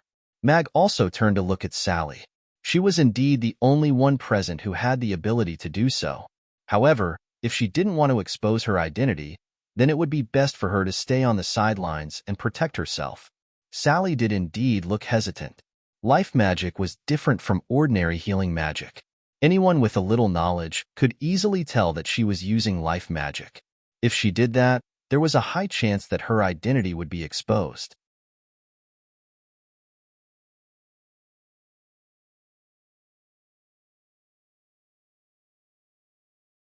Chapter 295. The trees in the square near the restaurant looked as if they had been ravaged by a tornado. Several of them were broken, and there were traces of a battle everywhere. It had been a while since the Aiden Square had seen such a devastating battle between beings of at least the 7th tier, which meant that it had to be a battle between beings of the 7th tier or higher. Fortunately, my precious disciple is fine. The carriage stopped, and Crassus lifted the curtain and came out. Seeing Amy standing at the entrance of the restaurant, his face relaxed a little. He looked past Julian and saw the werewolf being beaten by Sargeras with a folding chair. Crassus narrowed his eyes. It seemed that the battle was over. Everyone's attention was focused on the entrance of the restaurant, and no one noticed the black carriage coming from behind. Hearing Crassus' words, Brandley breathed a sigh of relief. He was most worried that something had happened to Amy. If something had happened to Amy, Crassus and Julian would be angry. The damage caused by 2 10th-tier great magic casters would be unimaginable in this corner of the Aiden Square. Oh woo! At this moment, Anthem suddenly let out a mournful howl, and the wolf fur on his body almost all turned blood red in an instant. Accompanied by the crisp sound of bones crisscrossing, his body, which was already more than 3 meters tall, grew by half a meter again. He raised his paw and slapped the folding chair that Sargeras was waving at him. Sparks flew, and Sargeras was forced back a few steps by the sudden increase in strength. Since this is the city of chaos, it should be chaotic. Since you all want to die, I'll fulfill your wishes. Anthem stood up. Red spikes protruded from his back, as if he was carrying 2 rows of flags on his back. Blood oozed out of his body, forming a layer of red blood mist outside his body. The smell of blood permeated the air, and the air was filled with the thick smell of blood. Oh, war! The eyes of the other werewolves, who were being suppressed and beaten up, also turned blood red. Their auras suddenly increased, and they all struggled to jump up. Some of them crazily slapped away the surrounding lava demons and stared straight at the customers in the restaurant with their scarlet eyes. Werewolf warriors, kill them all. Use their blood to make up for the damage caused by the madness. Anthem waved his hand in the direction of the restaurant and said coldly, "Kill." As soon as his voice fell, he stepped forward and turned into a blood-red wolf with spikes on his back. He pounced on the floor-to-ceiling window of the restaurant, and the rocks under his feet shattered instantly. He was like a heavy truck that accelerated to the extreme in an instant. Kill! The werewolves also squeezed out a word from their mouths. At the same time, they transformed into giant wolves and pounced toward the restaurant's entrance and into the restaurant. Burning essence blood to go berserk would cause irreversible damage to the body, so these people deserved to die. They had to use their blood to replenish the weakness after going berserk. This. The customers in the restaurant thought that everything had been settled, but now they saw the blood-red wolf that suddenly broke free and pounced on the restaurant with its mouth wide open. Its ferocious teeth could be clearly seen through the transparent floor-to-ceiling window. Their faces changed dramatically, and some timid customers screamed, completely stunned. Oh no! Sargeras's face also changed, and he tried to catch up with the wolf with his folding chair. He didn't expect that this werewolf could enter a more advanced state of madness and increase his strength to the extreme in a short time. He was much faster than him, and he was afraid that he wouldn't be able to stop him. Watch out! Sally also let loose a faint cry of surprise. She picked up Amy with one hand and wrapped her other arm around Yabamiya's waist as she leaped off to the side. Even she wasn't confident that she would be able to withstand an attack from the giant crimson wolf in its berserk state. The 6 blood-red wolves attacked the restaurant and the surrounding onlookers at the same time. The smell of blood wafted through the air, bringing with it a sense of despair. Most of the people present were ordinary people, or people who were far weaker than these wolves, so they didn't even have a chance to escape. Screams erupted from the chaotic crowd, and the terrified crowd tried to run away, even though they knew that they couldn't outrun the several-meter-long red wolves. The scene instantly descended into chaos. Weak races should be eliminated and become food, the blood-red wolf said cruelly. What a bunch of stubborn bastards! Meg sighed and turned to look at Julian, who was standing in front of the magic potion shop not far away. It seemed that he had to do something in the end. The people in the restaurant could already see each and every one of the blood-red wolves that were pouncing toward the floor-to-ceiling window. They were all waiting for death and despair. The word chaos in Chaos City doesn't mean that. Right at this moment, a deep voice sounded like a clap of thunder in everyone's ears. A tall and thin figure lifted the curtain of a black horse-drawn carriage and extended a hand toward the restaurant's entrance. Bang! The blood-red wolf, which was transformed by Anthem, seemed to have hit an air wall. Its sharp claws and huge body with terrifying speed and power crashed into the air wall and stopped less than 10 centimeters away from the floor-to-ceiling window. It looked like there was nothing there, but it seemed to be an unshakable iron mountain. Its head and body were directly pressed together by the strong inertia.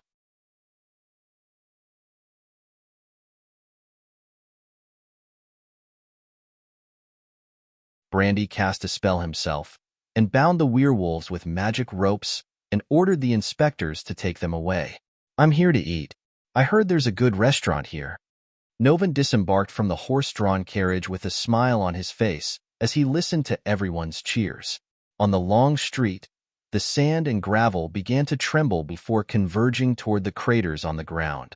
In the blink of an eye, the ground outside the restaurant had become flat and clean, as if nothing had happened at all.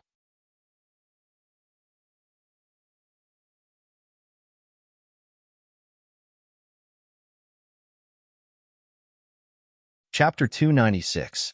The werewolf was suddenly subdued by a pair of invisible hands. The crowd erupted into cheers. The ground was restored in the blink of an eye. The situation had changed so quickly that even Meg, who was still waiting for Julian to make his move, was still in a daze. The giant crimson wolf closest to him had its claws less than half a meter away from his head. The smell of blood assailed his nostrils, but it crashed into an air wall that suddenly appeared and was pinned to the wall. It was like a chick caught by an eagle. It couldn't even struggle. Meg didn't feel much fear. After all, he had fused with Meg Alex's memories. This werewolf was no different from an ordinary puppy. However, he didn't feel any subjective fear. Objectively speaking, this werewolf was still a great threat to him. Even if he had a cleaver in his hand, he most likely wouldn't be able to defeat it, so he didn't let his guard down. The strength of a 10th-level space Grand Magus is indeed extraordinary. Meg looked at the man who had controlled the situation with a wave of his hand, and calmed everyone down just by saying his name. In Chaos City, perhaps only the principal of Chaos School could do that. Meg was naturally happy to see this happen. After all, it wasn't a good thing for the restaurant's image to have this kind of thing happen at the restaurant's entrance. It would be even worse if it left a psychological scar on the customers. The corners of Mag's mouth curled up slightly when he saw Krasu and Mag alighting from the same horse-drawn carriage.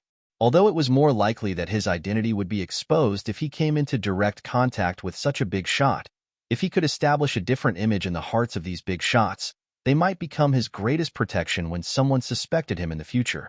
No one would have thought that Meg Alex, who had shocked the world with his sword, would become a chef who could cook all kinds of delicacies, a designer who could invent the steam engine and push the entire continent into the Industrial Revolution, and a genius mathematician who popularized the decimal system. In fact, Meg already had a blueprint in his mind. Since it was inevitable to become famous, then this time, he would use another way to let the world know him as Meg, and not as the Dragon Slayer Knight, Alex. As for the recovery of his combat power, that was his greatest trump card. Before he could be sure that he could protect Amy from anyone, keeping a low profile was the best way to survive. Of course, if someone touched his bottom line, Meg felt that it would not be difficult to kill them. Sargeras, who was holding a folding chair with one hand, stared at the werewolves who had been shrunk back to their original forms. His mouth was wide open.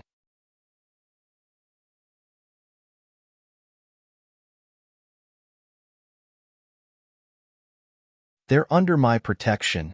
Right at this moment, a hoarse voice sounded from behind the crowd, and a path of ice and frost that was around half a meter wide appeared beneath Julian's feet, extending toward the entrance of the restaurant.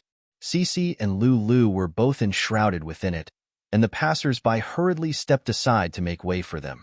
The snowy white frost instantly froze the blood on the ground, and at the same time, sealed their wounds. However, they weren't completely frozen solid. Both of them had lost too much blood, and were on the verge of fainting. Tears welled up in their eyes as they looked at one another from afar. "What's going on?" Brantley's footsteps faltered upon seeing this. He looked at the hunchback Julian, and a slight headache welled up in his heart. "They're under my protection." Crassus also pointed at Sargeras and the others with a smile and said, "I really admire those guys who know how to protect my disciples." Bazer, who was leading the group towards Sargeras and the others, also stopped in his tracks. He had witnessed the entire process with his own eyes, and he was also very appreciative of Sargeras and the others. If it weren't for them, Principal Novin most likely wouldn't have been able to take control of the situation. The outside of the restaurant instantly fell silent. The situation was completely under control, but things didn't seem to be going very smoothly.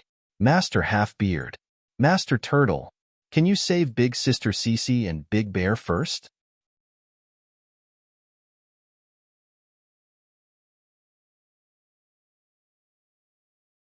Chapter 297.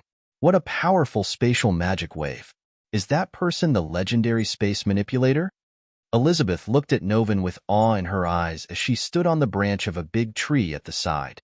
The frost dragon's frost domain was also a type of spatial magic, so she was very sensitive to spatial magic fluctuations. The spell that Novin had just casually displayed had already far exceeded her knowledge. In fact, she felt that even her father might not have been able to reach such heights at his peak. Elizabeth looked to the side, and her eyes immediately settled on Yabamiya. Her eyes lit up at the sight of the dragon horns on her head, and she couldn't help but let loose a soft cry of surprise. Draconians weren't very common on the Norland continent. In contrast, giant dragons with lifespans of over 1,000 years rarely chose humans who had short lifespans as partners. Furthermore, due to the fragility of the human body, Draconians couldn't transform into dragons even if they had half of the dragon bloodline in their bodies. Draconians with dragon horns were the most common type of Draconians. Aside from that, they were no different from normal humans and would never be able to transform into true giant dragons. In the past, Elizabeth wouldn't have been interested in a Draconian. The proud dragons never acknowledged that Draconians belonged to the dragon race. However, after seeing the things that her father had left behind, Elizabeth's thoughts changed slightly. In any case, that little girl had the same bloodline as her, so she could be considered her half-sister. In fact, she had never even met her father after she was born. Father said that she was 14 years old in the letter. The letter was written 3 years ago, so she should be around 17 years old now. She seems to be quite close in age. Elizabeth fell into deep thought as she looked at Yabamiya. Please. Amy ran over from the blacksmith's shop. She looked at the deathly pale Cece, then at Crassus and Julian, and her little face was filled with concern and urgency. Little Amy, I don't know any healing magic. Crassus looked at Amy with an apologetic expression. Right now, I can only stop the bleeding from their wounds and go back to concoct healing potions for them. Julian looked at the 2 men on the ground and waved at Sargeras and the others. Carry them to my shop. Novin looked at Amy with admiration. This was the first time he had seen this precious disciple, whom Crassus had described as extremely talented. She was indeed very intelligent and full of love. Okay, Sargeras hurriedly replied as he picked up Lulu, who was as stiff as ice, and walked over. Cece, let me carry her. When Yabamiya saw the 2 lava demons walking towards Cece, he quickly stepped forward and bent down to carry Cece gently. He then followed Julian to the magic potion shop. Boss, I'll go and help. Sally looked at Yabamiya's receding figure and clenched her fists as if she had made up her mind. She said goodbye to Meg and followed him into the magic potion shop. Father, I want to go and see big sister Cece and the others. Amy turned to Meg with a concerned expression. Go ahead. You were very brave today, and you did very well, Meg praised as he stroked Amy's hair with a smile. A smile appeared on Amy's face as she jogged toward the magic potion shop. An ugly duckling hopped along behind her. Take those guys back first. We'll interrogate them after they've stabilized. The 6 lava demons did a good job, so there's no need to interrogate them. The 2 injured beings and the lava demons were all taken away by Urian. Branley listened to Barzil's brief account of what had happened, and as someone who often dealt with the affairs of the Grey Temple, he was naturally able to come up with a solution very quickly. Lulu and Cece definitely had something to do with this incident, but they were the ones who were forced to retaliate. Furthermore, they took the initiative to attack in order not to implicate others. Apart from the fact that they had to bear some responsibility for destroying the building, they weren't at fault. Now that they were severely injured, and Julian had personally said that he would protect them, the Grey Temple couldn't be too embarrassed. Thus, he had no choice but to let the matter rest for now. Sorry for the fright. If you don't mind, please come in. Meg looked at the customers outside the restaurant with a smile. He was also a little worried about the injuries of the druids, but after what had happened today, it was very important for him to appease the customers. Of course we're going to eat. Mr. Mack, give me a braised chicken and rice and a sweet tofu pudding. Crassus led the way into the restaurant. I'm just here to eat. Novin also smiled as he took a glance at Meg. This restaurant owner looks very young, but he's very brave. He didn't even bat an eyelid when the giant wolf was about to pounce on him. Meg also looked directly into Novin's eyes with a smile. To Meg Alex, Novin was a worthy opponent.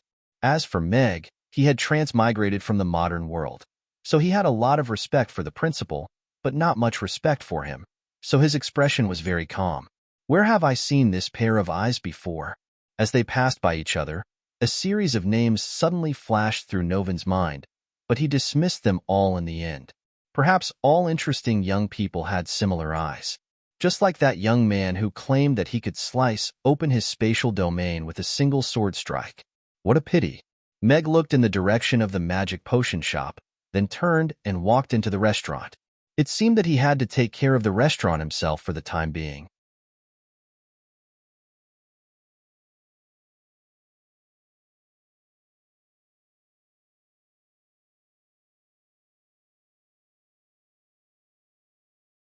Chapter 298.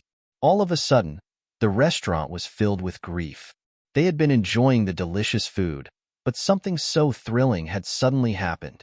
Although it was a close call in the end, it was still unforgettable that the food had been spilled.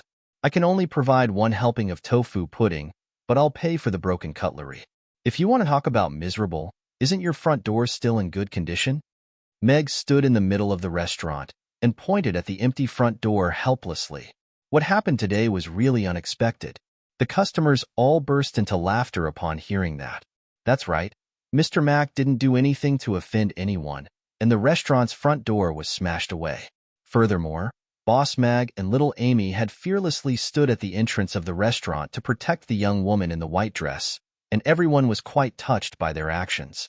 Not everyone would stand up for a customer who had only been to the restaurant twice, let alone in a dangerous situation like this. All right, since Mr. Mac has said so, I'll have another Ruggiemo to calm myself down.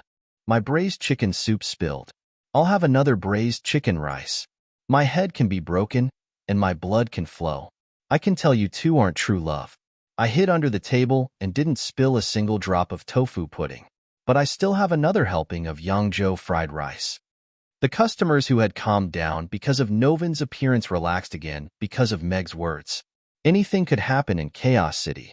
After all, the battle between the two 10th-tier magic casters, Crassus and Julian, had attracted a lot of attention, so not many people would be so pretentious as to want to go home after a scare. All right, please wait a moment. Meg took down the customers' orders one by one and walked over to Novin and Crassus, who had just sat down at a table. He smiled and asked, "What would you like to order?" The restaurant is very unique. Seems like you've been to many places. Novin wasn't in a hurry to place his order. He looked around the restaurant before looking into Meg's eyes with a smile, as if he were trying to glean something from Meg's body. After spending a lot of money, it's natural that it would be more unique. That artist claimed that he had traveled around the continent and knew everything. However, it was obvious that he was bragging. In the eyes of an expert, he would be a laughing stock. Meg's expression was natural as he smiled. He was not flustered at all by this level of probing. Host, please watch your words. This system never brags. The system's angry voice rang out. Crassus shook his head. Then you've wronged him. These places are pretty much the same. It's just that the drawing of the Mage Tower is a little ugly. Novin nodded and commented, Chaos City is indeed very well drawn, but it lacks some artistic conception.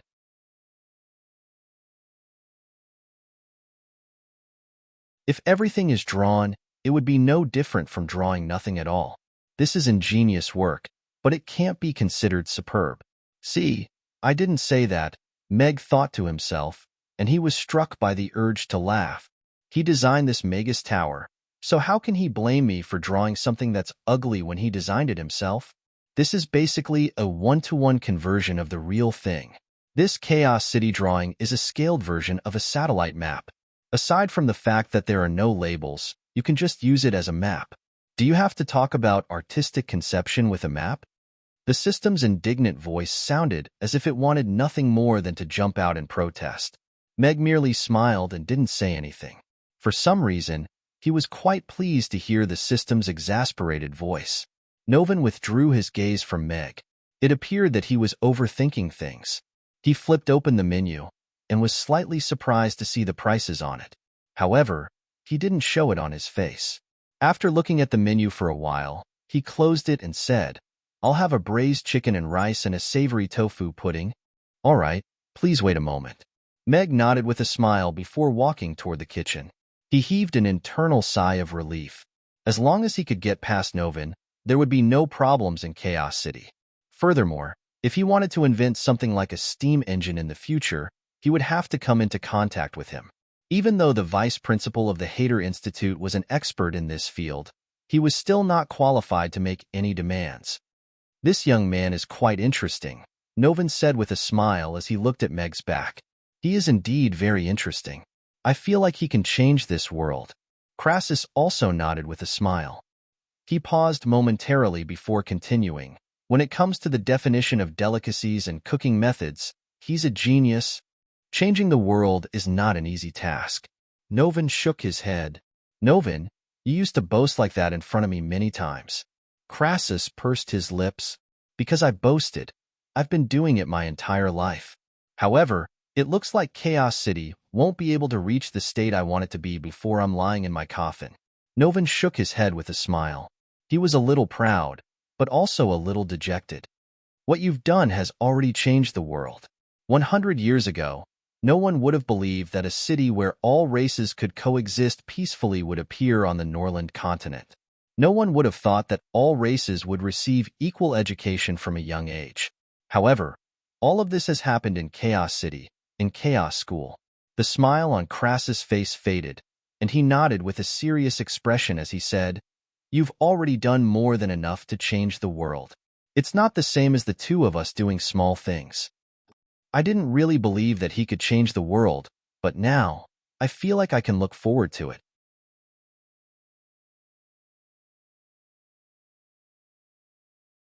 An elf and a demon eating at the same table must have a special charm to it. It's more efficient than what I've been cooking for the past few decades, so it's worth looking forward to. Novin's gaze fell on the elf and demon sitting across from each other at the table with a hint of surprise and anticipation on his face. "Master Turtle, are they going to recover?" Amy followed him into the magic potion shop and looked at Cece and Lulu, who were lying side by side on the shelves, with a concerned look on her face. "Don't worry, they won't die. However, they won't be able to recover that quickly, either." Julian walked toward the shelves filled with magic potions of different colors with his hands clasped behind his back, and said in a hoarse voice, "Those big guys, you can leave now. It's too hot." "All right." Sargeras hurriedly nodded and led the lava demons out of the room. Lulu turned to look at Cece with difficulty. She slowly placed her fingers on the counter and gently grasped Cece's hand as a doting smile appeared on her face. Cece's face was deathly pale, and she was on the verge of passing out. However, after Lulu grasped her hand, she seemed to have breathed a sigh of relief, and a smile also appeared on her face. "It's great that you're still here after surviving a disaster."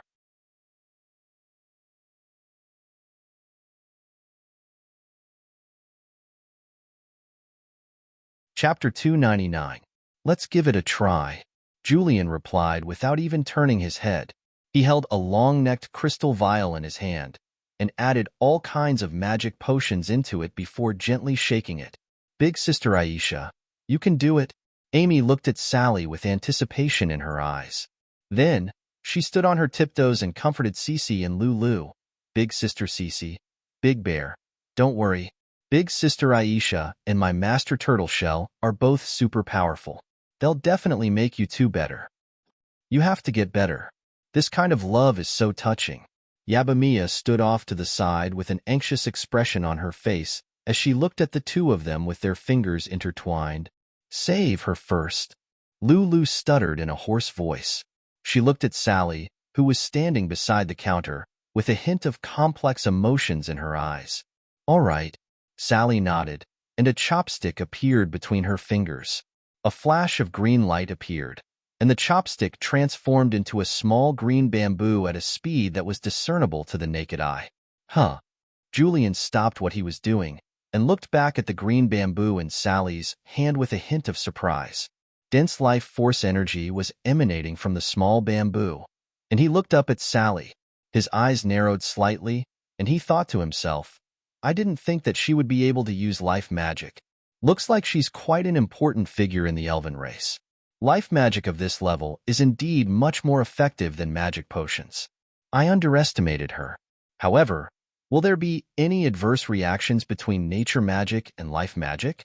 Cece struggled to open her eyes, and she looked at the green bamboo in Sally's hand with a hint of surprise and nervousness in her eyes.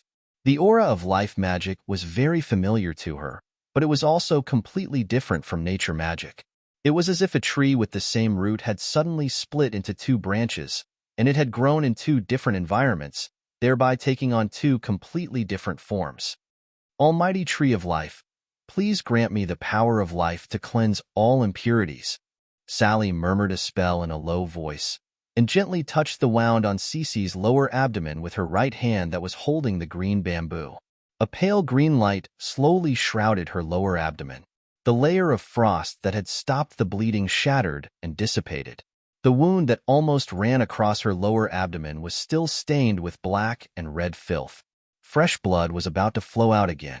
That was the venom on the werewolf's claws. It was also the reason why the wound could not stop bleeding.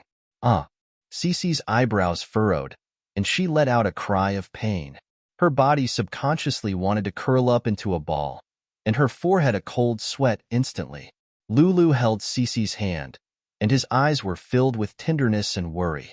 Cece also looked into Lulu's eyes, and the pain seemed to have lessened by half.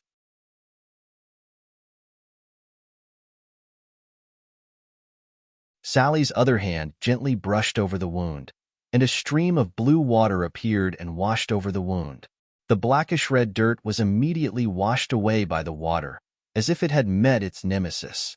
The wound returned to its normal color, and the blood stopped flowing out under Sally's control. Phew! Cece let out a sigh of relief. The stabbing pain from the wound was immediately reduced. The water flowing over the wound was cool and comfortable, as if a pair of nimble little hands were gently caressing it. There seems to be something in her body that is automatically healing the wound. Although it's very slow, the effect is somewhat similar to life magic. Sally was just about to touch Cece's wound with her little bamboo when she saw a touch of green light appear on the wound. She couldn't help but be surprised.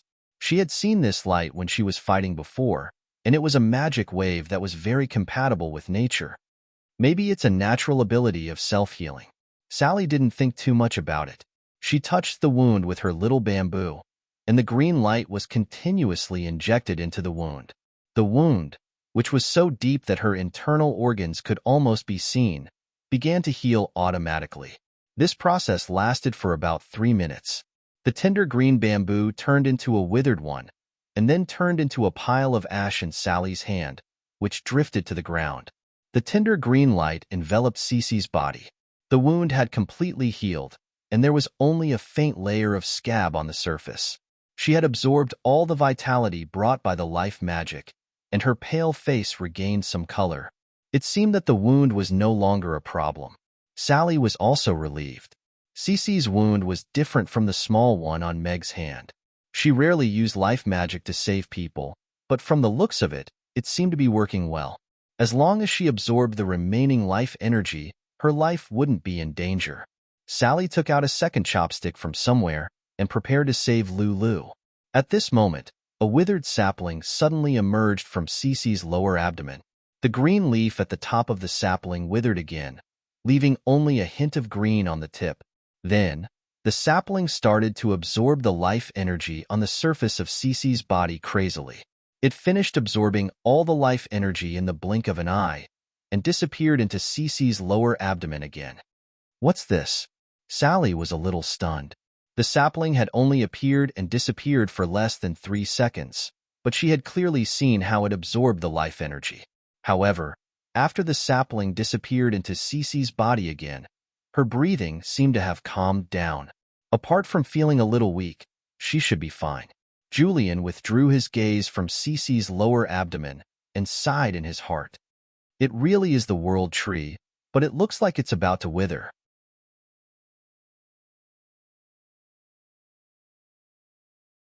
It seems like it's going to be difficult for the Druids to regain their former glory. Sister Aisha is so powerful, Amy said softly with her eyes wide open. Please, I beg you to save him. Cece was still too weak to get up. She turned to Sally and begged. She held Lulu's big hand gently with her little hand, and her eyes were full of concern. All right, Sally nodded. Although she was a little confused by what had just happened, she still started to save Lulu immediately. Compared to Cece, Lulu's injuries were even more shocking. Almost no part of his body was intact. The blue water washed over his wounds, and a green light enveloped his entire body. The wounds stopped bleeding, and scabs began to form over them. The pained expression on his face slowly faded, and his breathing gradually calmed down. He glanced at Cece, and his head tilted to the side as he fainted. Sally let go of the bamboo that had already turned into ashes and said to Cece, whose face was full of concern, "The wounds have stopped bleeding.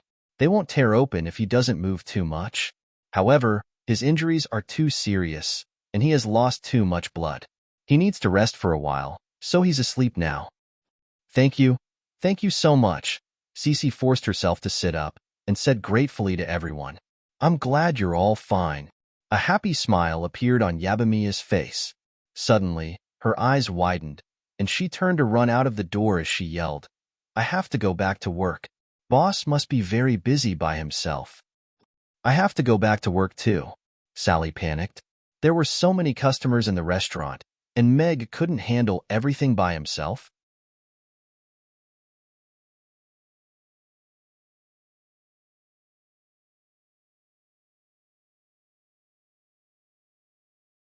Chapter 300. At the entrance of the magic potion shop, Yabamiya, who was wearing a black maid's outfit, plunged her head into Elizabeth's broad chest, who was wearing a blue dress. Elizabeth raised her hands reflexively, and Yabamiya's entire face was buried in her chest. Time seemed to have stopped in that instant, and silence ensued. "Sorry." Yabamiya slowly raised her head from Elizabeth's chest and apologized with a hint of embarrassment on her face. "Can you take your face away from me now?" A hint of embarrassment and frustration flashed through Elizabeth's cold face. If she hadn't seen who was pouncing on her, anyone who dared to touch her in such a manner would definitely have been reduced to a pile of ice by now. However, at the sight of this petite half-dragon girl, who had her face buried in her chest and was looking up at her with an embarrassed expression, Elizabeth abruptly halted the spell that she was about to unleash. For some reason, she was struck by a feeling that she was rather adorable. Sorry, I'm really sorry." Only then did Yabamiya return to her senses. She hurriedly took 2 steps back and bowed to Elizabeth at a 45-degree angle. Even the tips of her ears were flushed as she thought to herself, "What should I do? How could I do something so impolite? My God. But it really is so big, so soft, so comfortable." Elizabeth looked at the frantic Yabamiya, and the hint of displeasure in her heart dissipated. Furthermore, she had been thinking about something else, so she hadn't noticed Yabamiya. Elizabeth's thoughts just so happened to have something to do with her.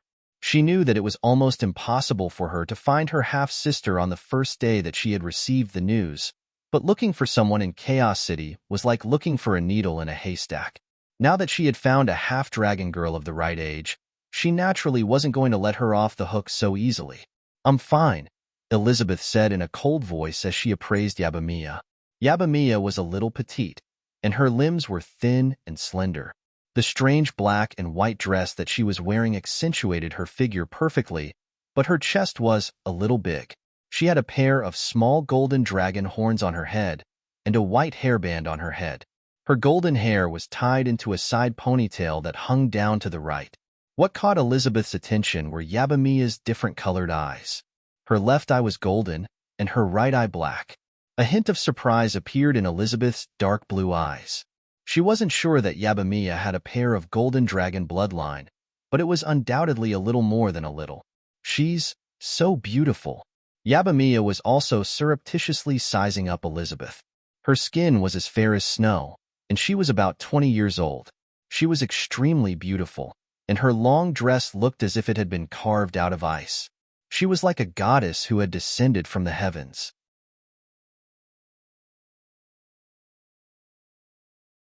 She was just standing there casually, but her cold and arrogant aura made people want to lower their heads. In contrast to Sally's cold and noble aura, this girl's aura was pure and unadulterated. Yabamiya had rushed out of the door and bumped right into Yabamiya. Although Yabamiya had said that she was fine, she was still a little nervous. She lowered her eyes and didn't know what to say. "What's wrong, Mia?" Sally's voice suddenly sounded. She saw Yabamiya walking out of the magic potion shop with her hands hanging by her sides as if she had done something wrong. Only then did she notice Elizabeth, and a hint of surprise flashed across her eyes. Is she a giant dragon? Sally began to speculate. Even though Yabamiya was in her human form, her aura was still a little different from that of a giant dragon. Furthermore, her innate arrogance further confirmed her suspicions. She wondered how Yabamiya had provoked this giant dragon maiden. Yabamiya felt a little more confident after hearing Sally's voice, and a little sheepishly said, I accidentally bumped into her. I told you, I'm fine. Elizabeth's brows furrowed slightly as she took a glance at Sally. A hint of surprise also appeared in her eyes as she thought to herself, this elf isn't simple. Judging from the magic waves emanating from her body, she's most likely just as powerful as I am. I wonder what her relationship is with her? Oh, it's the beautiful white dragon sister. Amy's elated voice sounded as she walked out of the door with Ugly Duckling in her arms. She looked up at Elizabeth. Amy, do you know her? Yabamiya was a little surprised. I met her a few days ago at the city gate with Father. She's so beautiful, so I remember her. Amy nodded before waving at Elizabeth and saying, Hello, big sister white dragon. Meow. Ugly Duckling, who was still in Amy's arms, was looking at Elizabeth with a hint of hostility in its eyes. It extended its little paws in an attempt to show off its claws. Elizabeth took a glance at Amy and nodded in greeting. She had seen that man riding a strange carriage with this little girl in the afternoon, and she didn't think that they would meet again at night. Furthermore, it appeared that they all knew each other. I'm really sorry. My name is Yabamiya, but I have to go to work now. Goodbye. Yabamiya looked at the customers walking in and out of the restaurant and hurriedly apologized to Elizabeth before hurrying into the restaurant. Amy, let's go in as well. Sally took a glance at Elizabeth before walking into the restaurant with Amy's little hand in hers. Giant dragons were generally prone to anger, and they always acted according to their wishes, so she didn't want to leave Amy here alone. Big Sister White Dragon, my restaurant's food is super delicious. You have to come and try it. Amy allowed Sally to lead her away obediently, but she still didn't forget to turn to Elizabeth.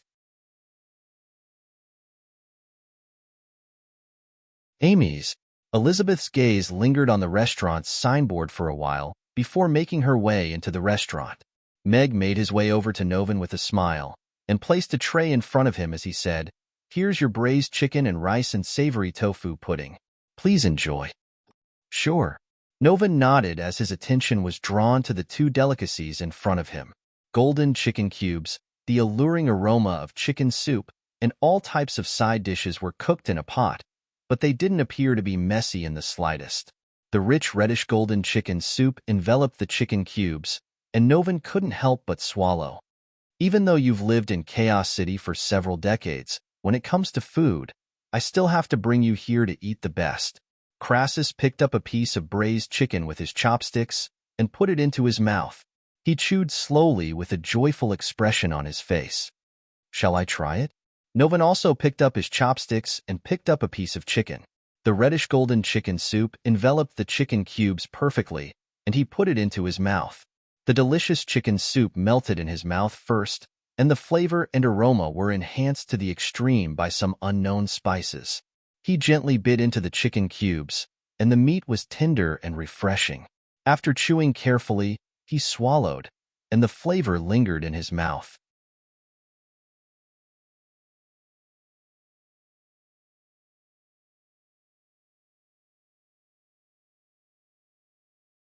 Chapter 301. Elizabeth walked to the entrance of the restaurant and suddenly stopped in her tracks. She turned her head slightly to look behind her, and saw a black shadow disappear into the bushes. She hesitated momentarily before turning around to leave. A blue frost appeared beneath her feet, and she disappeared from the street in the blink of an eye. She's gone. After a while, a man wearing black tights came out of the bushes. He looked around anxiously, stamped his feet, and disappeared into the darkness again, walking through it. Fox is spying on me?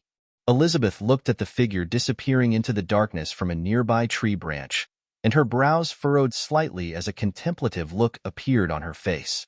Looks like Father was right. Those people aren't trustworthy. I'll have to make a trip to that place today. Elizabeth gently stroked the ring on her right thumb as she turned to look in the direction of Amy's. She had already disappeared, leaving behind a trail of frost on the tree branch. Second young master, Director DeVoe of the DeVoe Tavern and Director Goodnia of the Goodnia Watch Company have been kept under wraps. We've spent a lot of money to bribe them, but only managed to get some rough information. In a slightly dim room, Mars looked at Cyril, who was sitting behind a desk opposite him, with a respectful expression, just like when he was standing beside President Jeffrey in the Aden Chamber of Commerce. Even the humble smile on his face was identical. Tell me what's going on. The two of them are directors of our Aden Chamber of Commerce, and they're important figures in Chaos City. Isn't it a little disrespectful to the Aden Chamber of Commerce for them to be taken away for no apparent reason? Cyril crossed his legs as he gently tapped an intricate red pipe on the table and looked at Mars with furrowed brows. According to the information that we've received, they may have been involved in a 4th-tier incident and a 3th-tier incident at the same time. Mars wore a grave expression as he looked at Cyril and solemnly suggested, Second young master, a 4th-tier incident is considered confidential in the Grey Temple, so it's best if we don't get too involved. Level 4 incident? Cyril pursed his lips and leaned back on the leather chair behind him. He said indifferently, so what if it's a level 4 incident? Didn't you say that the people from the DeVoe Tavern and the Goody Watch Shop have already sent the money over? Take half of it to the Grey Temple and the City Lord's castle, and get them out of Bodai prison first.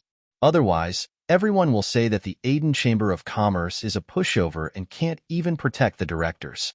Then, spend money to settle the rest of the matter. If there's not enough money, let the two families think of other ways. Mars hesitated. All right, Miss Signer is still waiting for me tonight.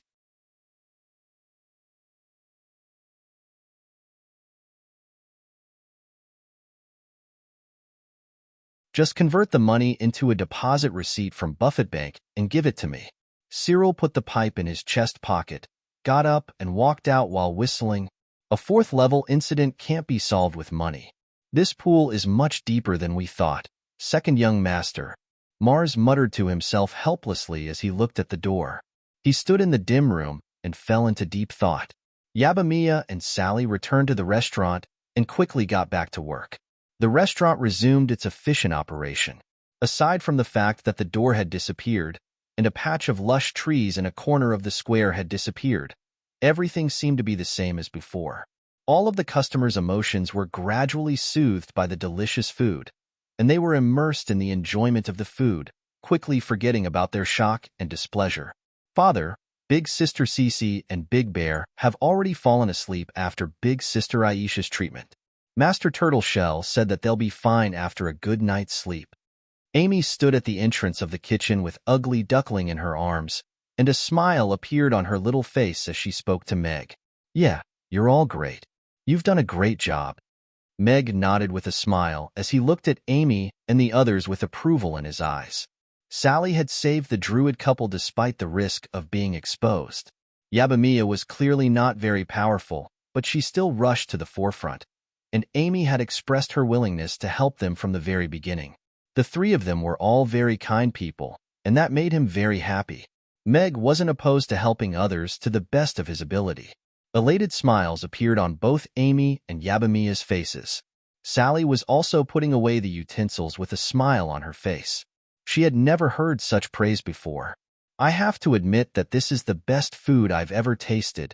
After finishing the second bowl of rice, Novan placed the last piece of shiitake mushroom in his mouth and chewed it carefully before putting down his chopsticks with a satisfied expression.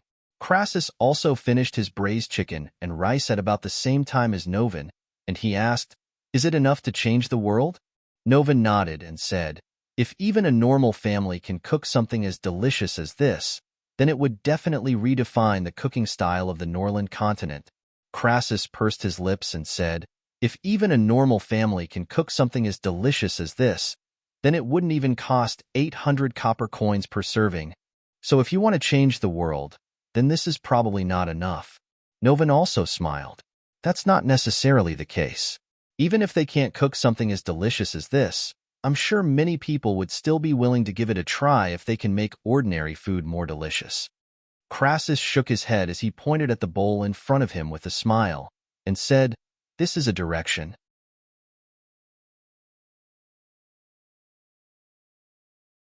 Changing the world has never been something that a single person can do. Perhaps he can provide a direction that will convince everyone. Novan fell silent, and his eyes lit up as he looked at the bowl in front of him. He suddenly stood up and walked toward the door as he said, I have something important to do. I'm very satisfied with tonight's dinner. Thank you for your hospitality. Hey, your savory tofu pudding is still. Crassus raised his hand to look at Novan, who had already disappeared out the door. He looked at the savory tofu pudding across from him and shrugged nonchalantly as he scooped up a spoonful of sweet tofu pudding.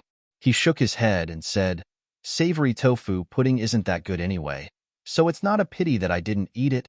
All of the people sitting at the nearby tables immediately looked over at the untouched savory tofu pudding on the table. All of them wanted to say something, but refrained from doing so when they thought of Crassus' status.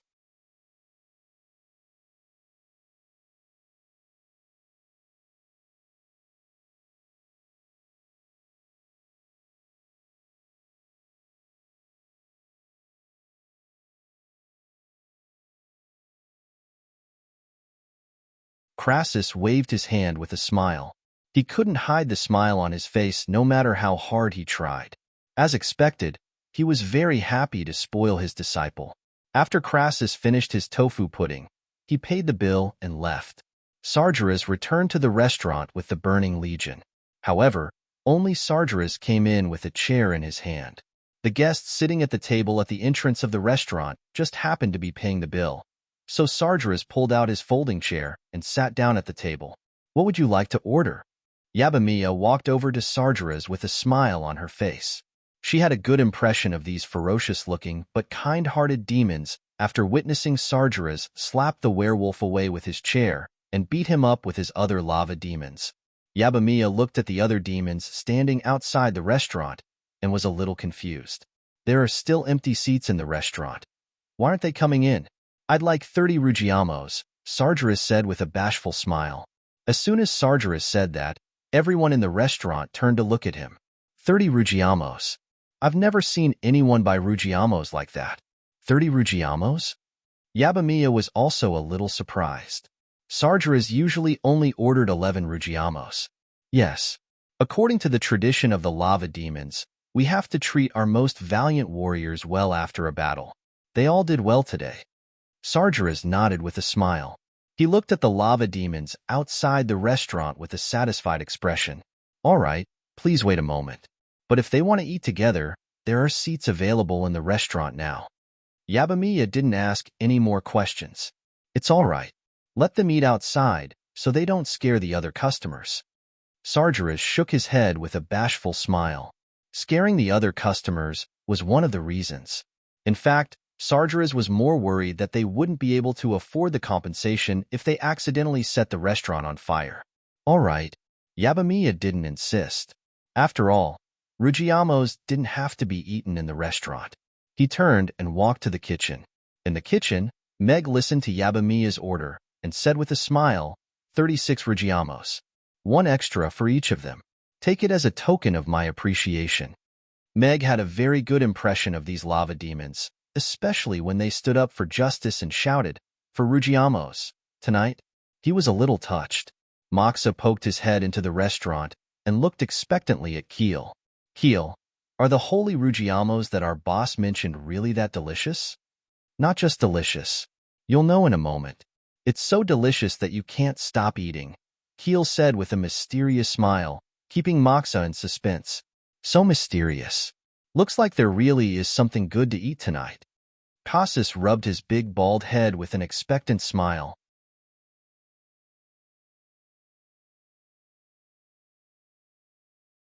Big bald head, second bald head, third bald head, fourth bald head. Amy sat down at the entrance of the restaurant with Ugly Duckling in her arms. She looked at the lava demons nodding their heads and giving them nicknames. Keel and the others all had strange expressions on their faces, but even their boss had accepted the nickname, Big Bald Head. What could they do? Here's your Rugiamos. Not long after, Yabamiya came out with a small mountain of Rugiamos. He smiled and said, "The boss said that he would like to give each of you a free Rugiamo to thank you for your help." "Thank you, Mr. Mac." Sargers's eyes lit up, and he put 6 Rugiamos on the tray in front of him. Yabamiya walked out with the tray and gave the rest of the Rugiamos to the lava demons standing at the entrance. "Smells so good. Is this the legendary Holy Rugiamos?" Karzak looked at the Rugiamos in his hands, and his eyes completely lit up. "They look good, but they're a little small. I can eat one in 2 bites." Casas tore open a paper bag and bit off half of a Rugiamo. The other demons also took a big bite out of their Rugiamos to replenish the energy they had lost in the previous battle. So delicious. And this feeling. It feels like something is going to come out of my body. The eyes of the demons who had eaten Rugiamos for the first time widened as soon as they took a bite. Roar. All of the demons let out low roars almost at the same time, and balls of fire rose from their bodies as if there were torches at the entrance of the restaurant. You're tuning in to the Romance Rendezvous YouTube channel. We're so grateful for your support, and don't forget to subscribe to join us on this incredible journey through captivating stories. Your generosity through donations truly makes a world of difference, as it's the primary source of revenue that allows me to expand and enhance this channel for you. Thank you from the bottom of my heart for being a part of this adventure.